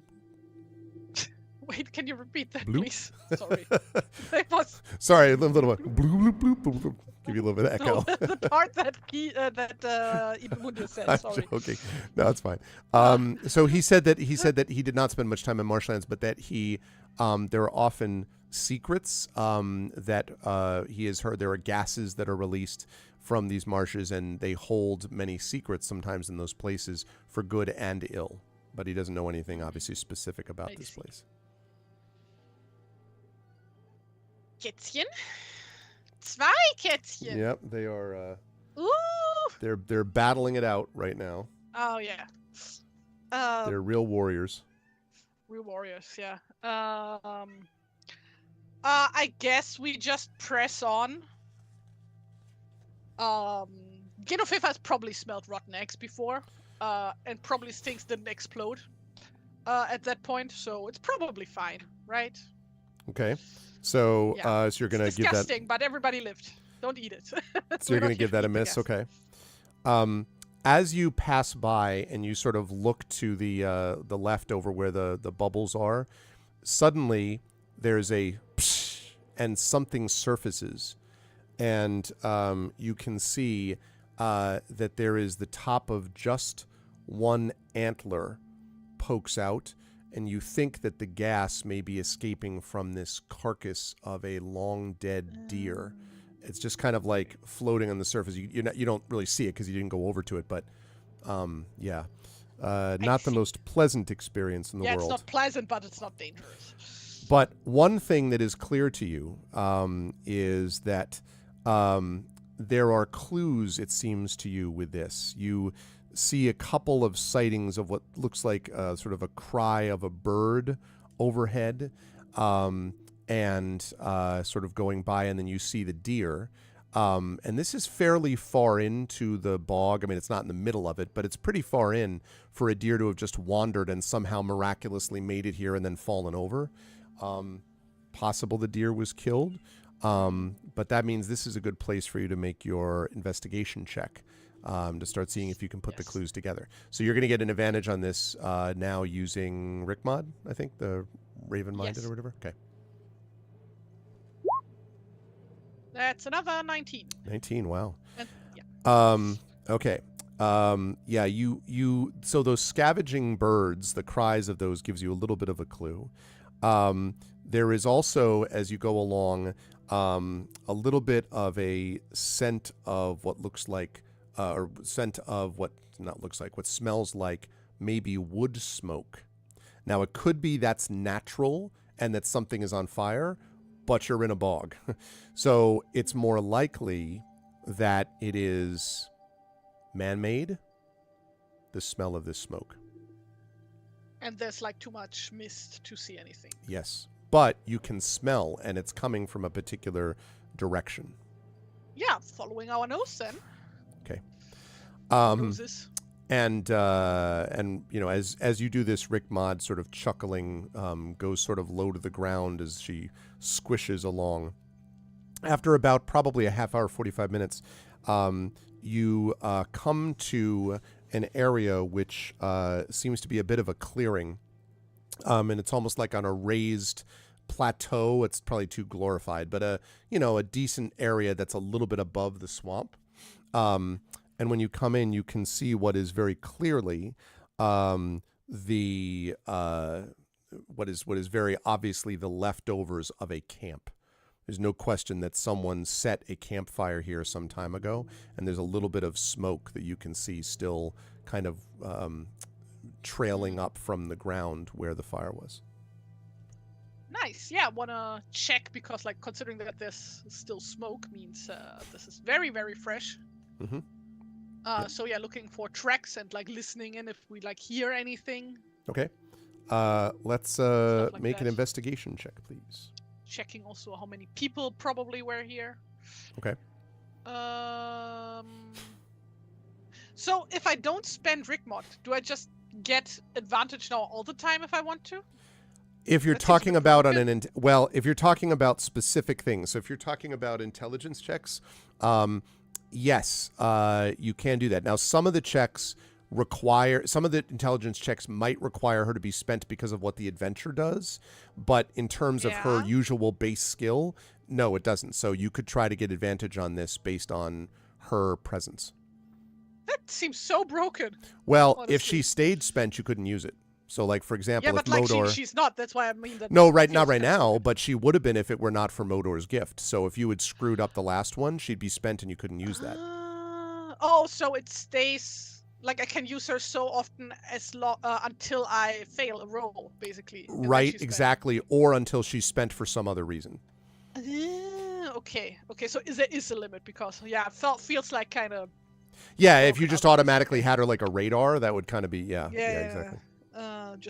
Now I get always advantage on The all Rick mod intelligence ping. rolls. Dink, dink. Yeah, Yeah, but like also on all other skill rolls that like a follower applies to. No, okay. Investigation you said, right? Yes. So are I you do not using wanna using her for this onto the... Giving her a break. Okay. Oh no, Woo. that's a natural one. Okay. It is so broken down. Yeah, the scent of what the bog holds dear with 2 E's. Very nice. Good work, Bit. I appreciate that. I want to subscribe to your newsletter. So, no, unfortunately, the work of the marsh is such that the camp, although it's very clearly above, and this is on a raised kind of tussock bit of land, even still, the water is kind of seeped in. Tracks beyond this camp are impossible. It's hard to tell. There probably weren't a lot of people here, but could be a couple, could be 4, could be 1. Probably not 20, but it's very Boy, hard the to shore tell. is a camp. Yeah, exactly. You've seen camps, and this is... Yeah, the only thing you know for sure right. is that it's man-made. On account of my excellent investigation here, Genofifa would call in a break. Because surely this isn't an ambush. And yeah, like just using the remains of the camp right now to, also take a break. Because like we've probably been traveling for a few hours now again. Yes, a couple hours, that's right. So yeah. So you're there for... This is not a formal short rest. This is just like because you already did one. But as you're there sort of resting, Genovifa, I'd like you to make a perception check for me, please. Remember, I can't be surprised. Oh, you'll be surprised. No, I'm just... That's a 16. Yeah. In the far distance, you're sort of looking off into this mist, Genovifa, and then you see in the sort of surface of the water this curious, huge hump of water is pushing through. So you can see it sort of passing by, and after a minute, you see, or after a few moments, I should say, you hear Guy there, and he sort of points in that direction, and you hear.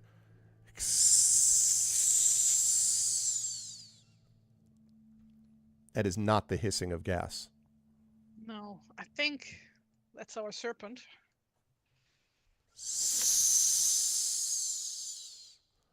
And all the followers kind of mutter darkly, except for Rickmod, who just laughs. Yeah, just like staying quiet, staying on the lookout, and waiting for it to pass. Okay. God, Triffid, I wish it was Snake. Snake? That would be great. Yeah. Instead, you don't see a hump. You see like the top of a cardboard box just walking. Yeah. That fast. Oh, God. And suddenly Guy goes, Rick, and a big question mark appears above his head. No, but you are, as you're sort of looking off into this, a couple of times the hissing gets louder, and you think sometimes you see, like, then your eyes, you wonder if your eyes are playing tricks on you, because it looks like you look to the left and you think maybe you see another, what? No, that was just the mist. That wasn't. And then this other one, like, oh, there's what? No. It is not a pleasant rest that you have while this thing surrounds you, but eventually the hissing does pass, and you do not see any more of the water moving. Yeah, right. So after a while then has passed and the hissing doesn't come back, gonna assume that it's the serpent has moved on. So yeah, we pack our things and move on also. Yasib says to you as you're all packing your things, he pulls you aside slightly and he says, "If we were to disappear here, no one on board the ship or at home would ever know we had gone." Well, that's like kind of what we sign up for, isn't it? Like, we wouldn't be going on these kind of excursions if there wasn't,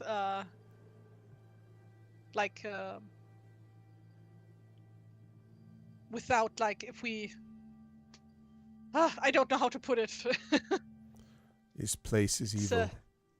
We were not meant to be here. Yeah, I also don't want to be here, to be honest, but I think we can only leave the island after we dealt with the serpent, so... And he nods. Okay. So, 2 checks so far, both successful. What are you thinking about next? Right, so, we have no idea where the previous campers went. No, although it's probably a better sign that you found something. It means you're not, way off. Yeah, I guess, like, we're just gonna test around the presumed pathways around the campsite and, like, see which one seems safest. Okay. Are you going to try that with something like using Constitution, your survival? Or are you going to try to look for tracks, which would be survival? This is like basically what's your next check that you want to do. Proceed into the marsh with haste, that's strength. Spur on your followers, that would be charisma. Yeah, I would like to avoid strength and charisma. Okay. Because I'm terrible at those. Okay. I think, like, analyzing the ground and the plants and everything, like, oh wait, no, nature is intelligence, not wisdom. Oh, perception is wisdom, though. Yeah, I guess just... Or survival, if you're looking for tracks. I don't have survival. Oh, okay. Yeah, but I do have perception. So, yeah, basically assessing things. Okay. We'll do that as a separate check, because I don't have a separate perception for this that's part of the official checks, but it'll allow us to, maybe get a lay of the land. So, do I get a perception check? You can do a perception check, yes. Okay. Oh, boy. That's an 8. That's not great. Just the more of the sort of bubbling of the mist. As you are looking around, Genevieve, suddenly you hear this sound of "Grr, grr, grr, grr," and suddenly these black shapes emerge from the mist. And there's a moment where your followers all sort of are startled, and these 3 big crows flap overhead, not too far from you, cawing as they go, and then disappear into the mist. And the all of your followers kind of mutter to each other, and Guy says, "Not good." You certainly know, Genevieve, what a crow appearance means, usually. Well, but it was 3 of them, which is good. 3 is a good number. And they all 3 is a lucky number. And Guy gives you the follower picture look. Yeah.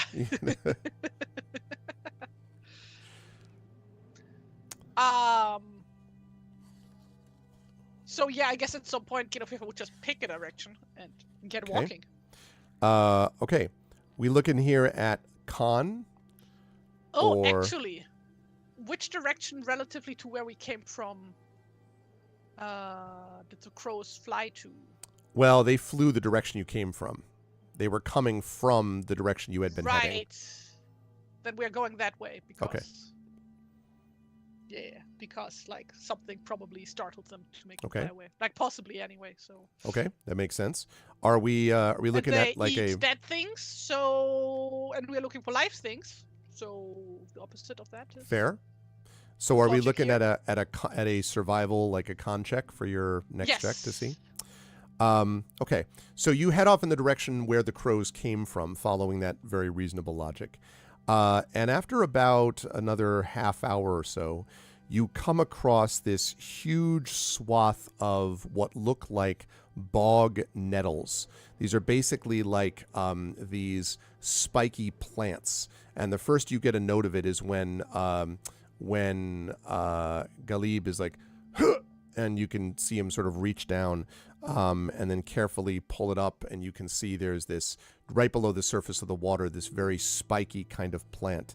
And not only does it have a bunch of these little needles on it, which look not great, but also as he pulls it up, this foul smell kind of comes up from there as well. And you can see there's a whole group of them as you look below the water of a bunch of this sort of stinking and then presumably stinging vegetation. So this is a good moment for you to be like, push on, peoples. And so this is going to be a survival check, a constitution-based check. However, I do want to note. Survival is wisdom. Not Yeah, no, this one is con, though. okay, so I just do a con check. That's right. So, but before you do that, first of all, do you have any followers that give you a boost for this? And if not, are you going to use one of your inspiration, not one of your inspiration point that you have?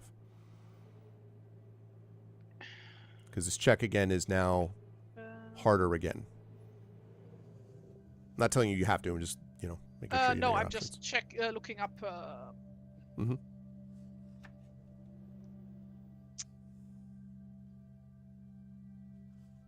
Yeah, blood at his followers has advantage on strength checks and saving throws. Okay, never mind. I don't think I have any that apply, so I guess I'm gonna use my inspiration. Okay. Seems reasonable. Does anyone have source of an open flame, huh? Ooh. Oh, I needed that. Oh, that's you pretty sure did. What a good use of an inspiration point. All right. Okay. for once. Yeah, that was good. Okay.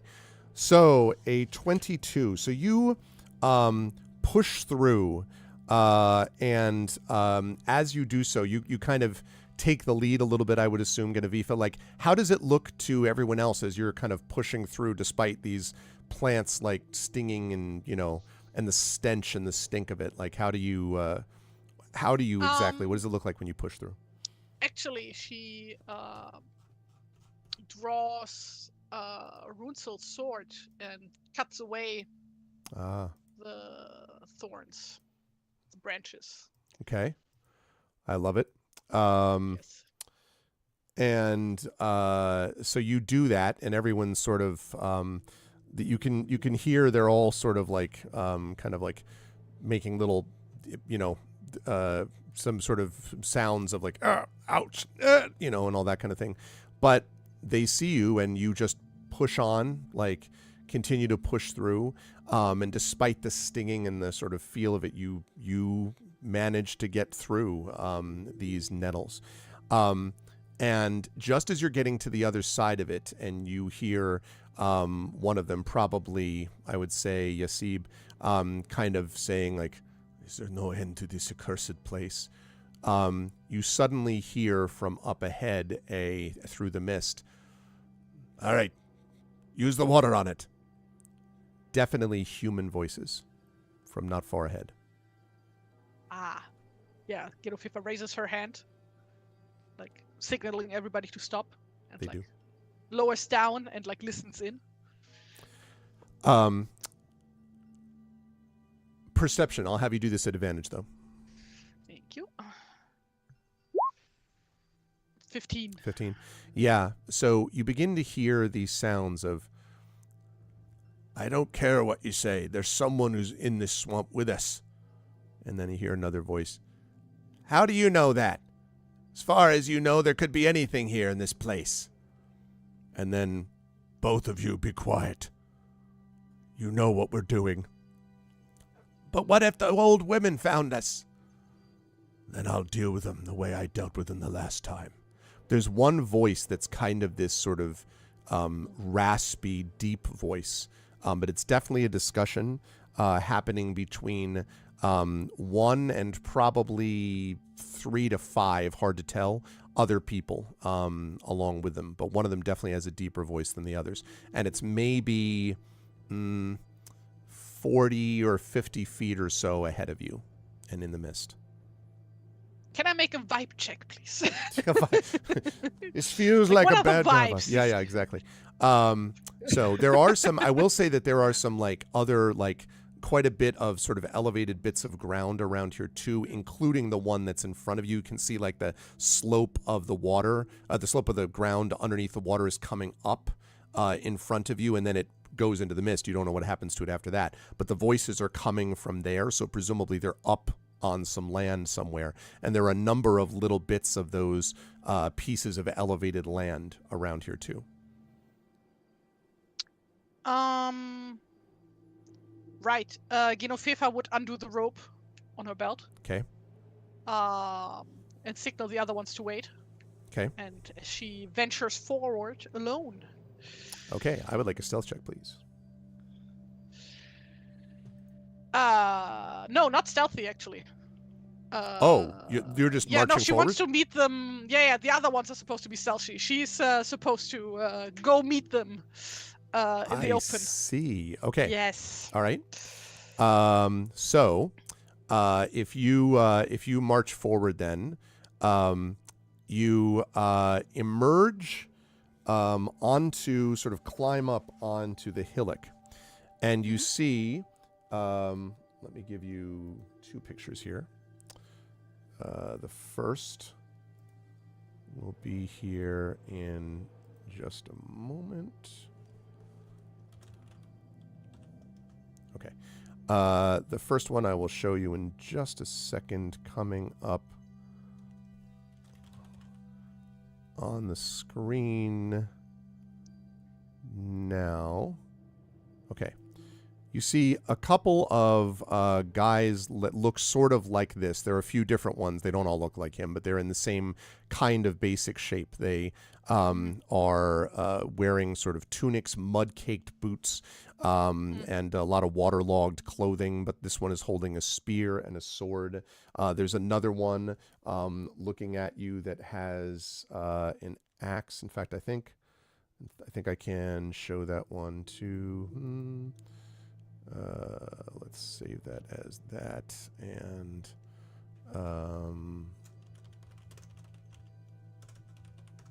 okay, I'll show you the second one here right now.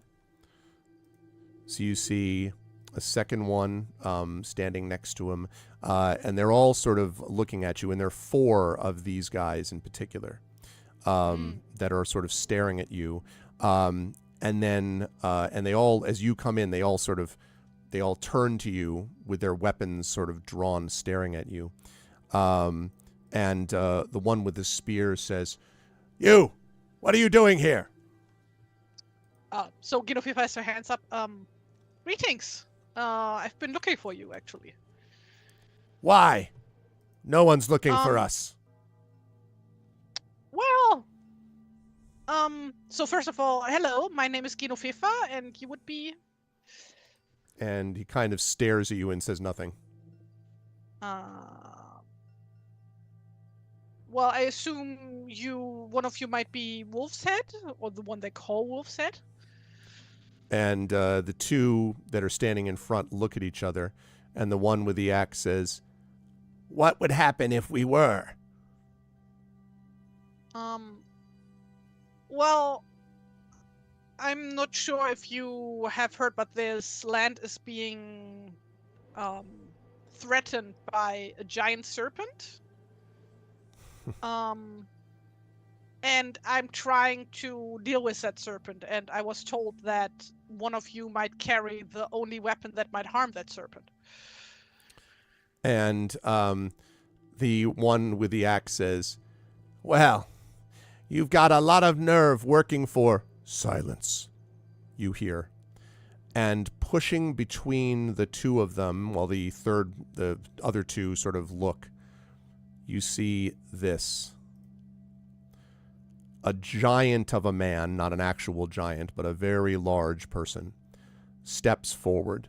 He is wearing the skin of a boar.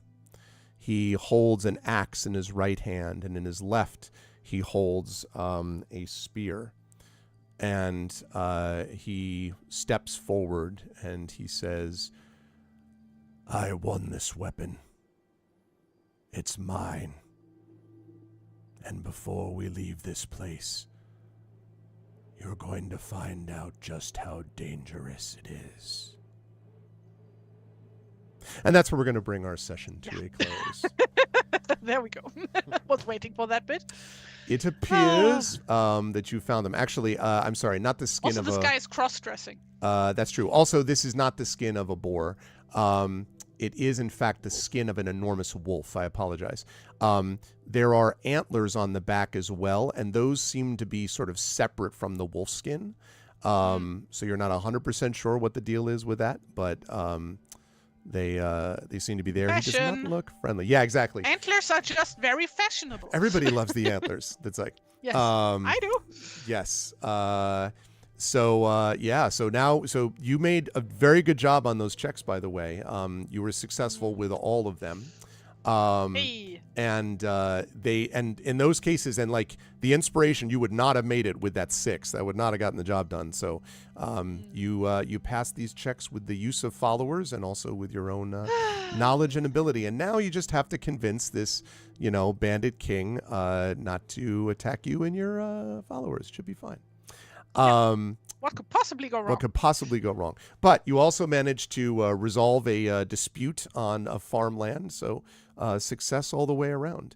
How did you feel, Tari, about today's session, and where can the fine folks find you next? Oh, this was a lot of fun. Glad to be back at it. Yeah. And also glad that the bot is working again.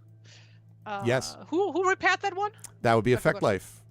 Ah, yeah. Many thanks to Effect Life for fixing that. Yes. Oh wait, that was for the different game though. That's not for this. Well, game. it's for Fighting Fantasy, Still, but still, we're gonna Yes. have it now next time available for use, so Yes. it'll be good. So yeah, a lot of fun.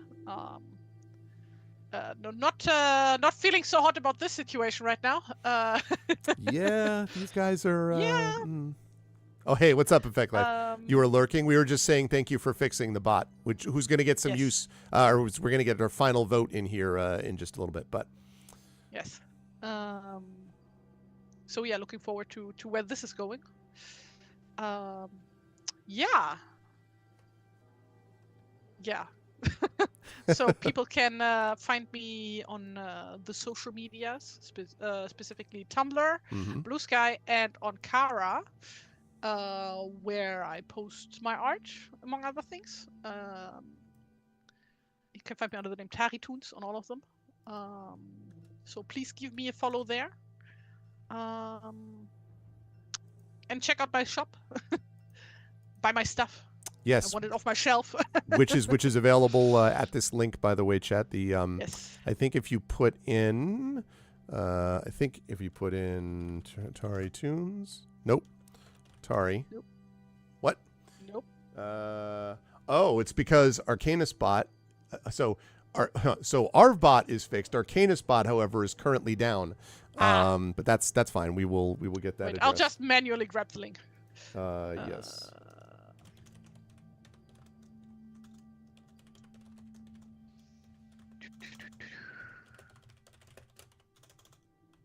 Here we are. No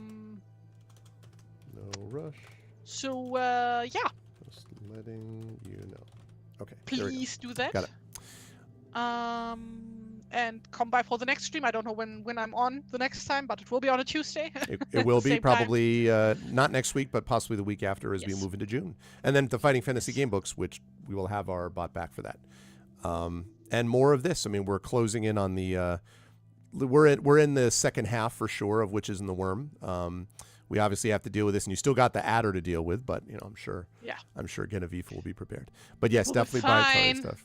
Yeah, exactly. Yeah. I love the image. This also was reminding me a bit of there's a swamp scene, a marsh scene in Krull, the movie Krull, which I've talked about many times, which also reminds me a bit of this kind of like, this is just sort of creepy European marsh in my mind as a kid is all I could think of.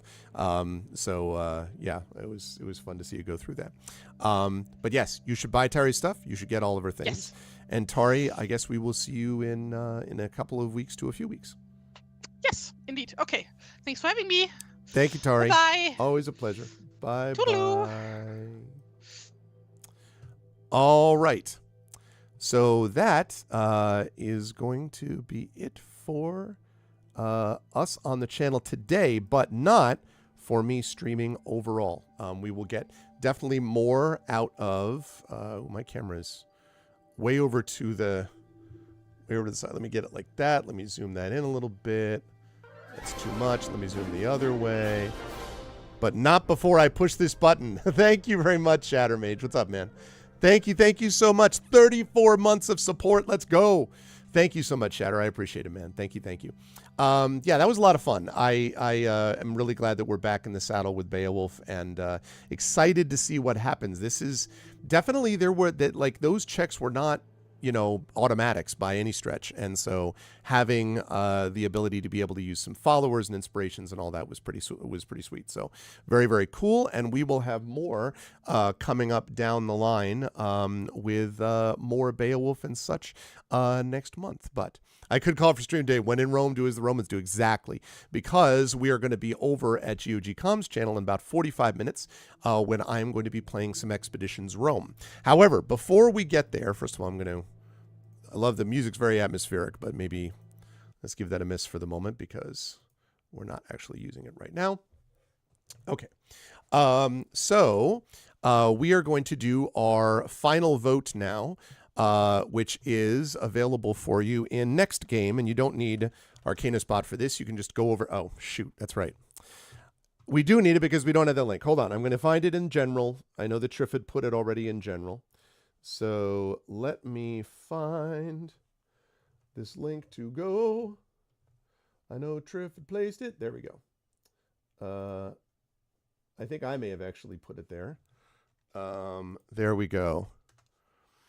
Right there is the link. Yeah, Arcana Spot's not there, so none of the links right now are going to work for the bot, but that link is going to work. So, yes, if you click on that, you will be able to go over and make the final vote for the game that I'm going to be playing next Tuesday. Now, it's hard for me to think about that too closely because the reality is that I'm going to be doing all of the stuff relating to ArvCon over the next week. That said, though, we are going to be doing some of that. So we have Breath of Fire 4, Far Alone Sail, and Gorogoa. Right now, Breath of Fire 4 is in the lead. I am happy with any of these, but get your votes in now because in just a minute, we're going to close that down. And then that's the game that I'm going to be playing next week, next Tuesday.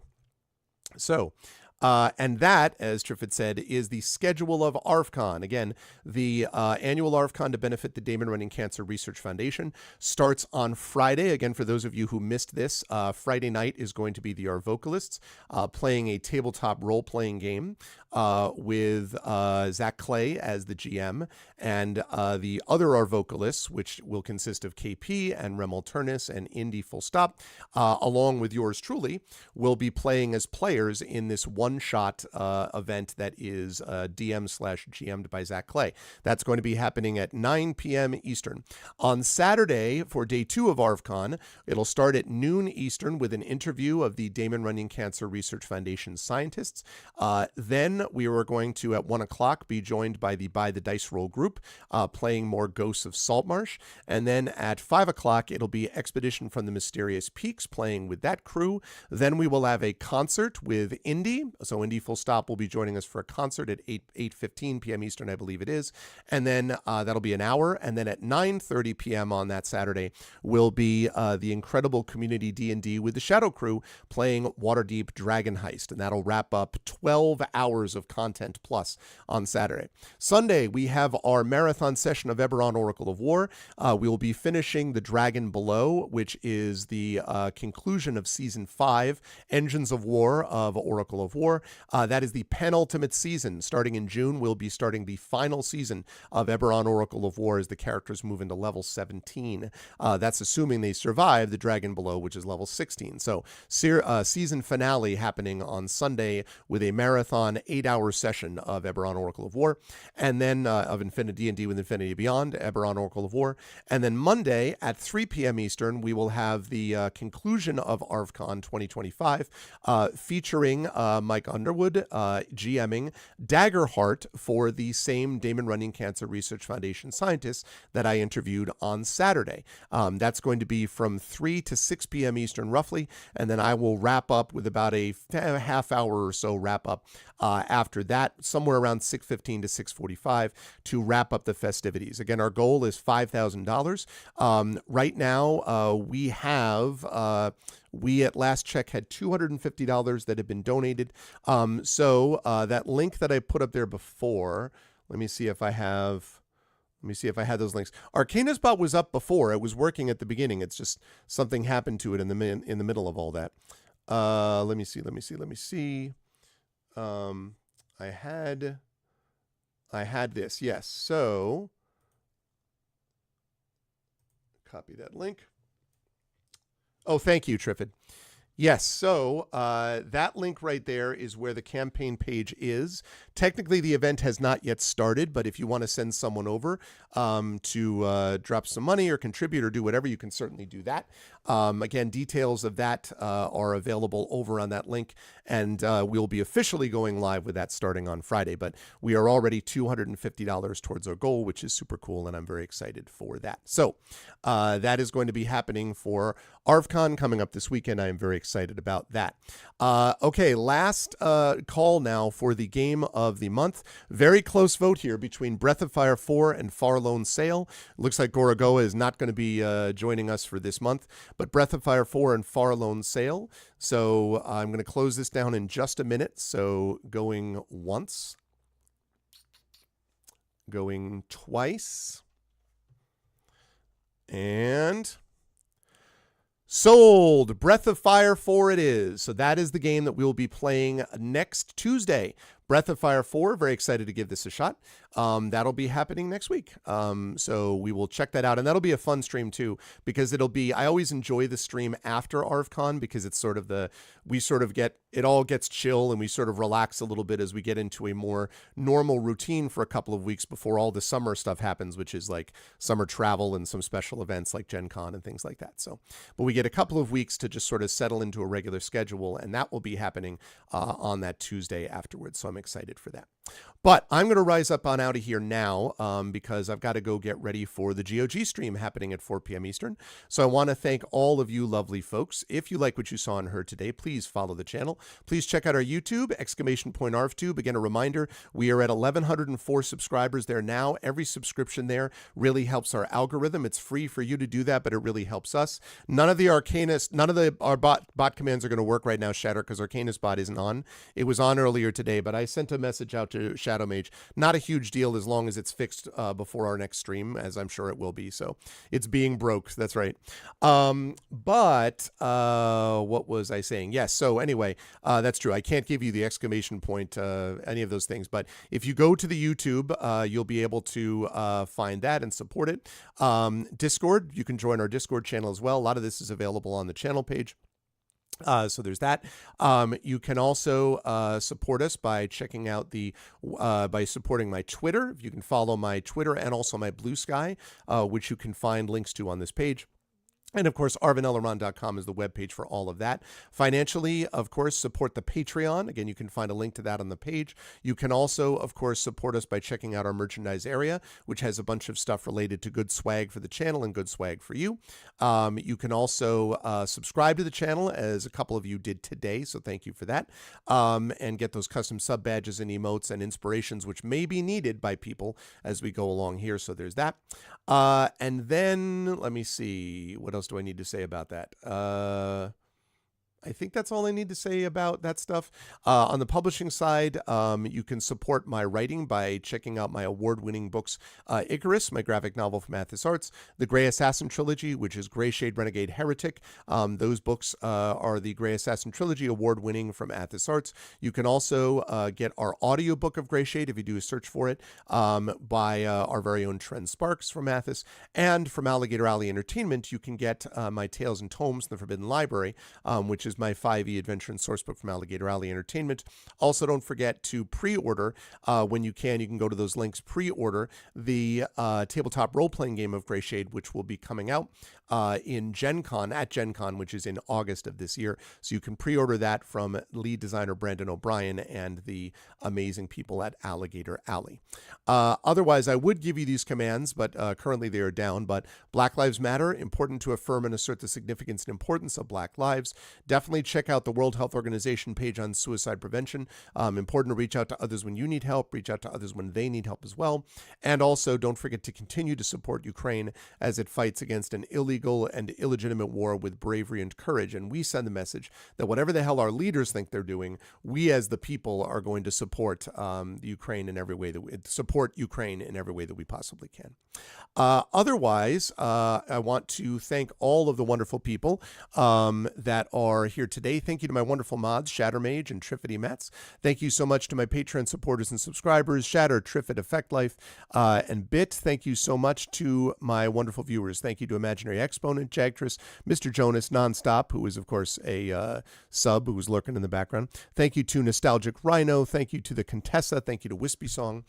Special thanks today to Turbo Tango. Again, congratulations on the release of Daggerheart. Thank you to Turbo Tango for the raid today. And special thanks as well to the amazing and awesome TariToons for her amazing work as a player today with Beowulf. More of that to come next month. That's going to do it for me. I'm going to rise up on out. I will see you folks in about 35 minutes over on GOG.com for some Expeditions Rome with Pen and Pixels. And then I will see you again the day after tomorrow back here for some more Oblivion Remastered. And on Friday, ArvCon 2025 gets underway. Can't wait. That's going to do it for me. Everyone be careful around those marshes and bogs. And I'll see you folks down the line. Be good to each other. Bye for now.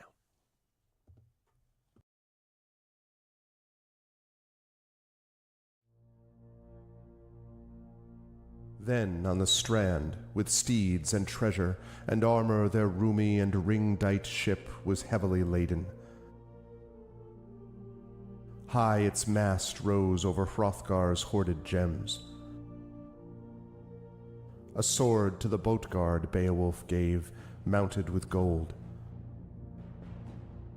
On the mead bench, since he was better esteemed, that blade possessing heirloom old.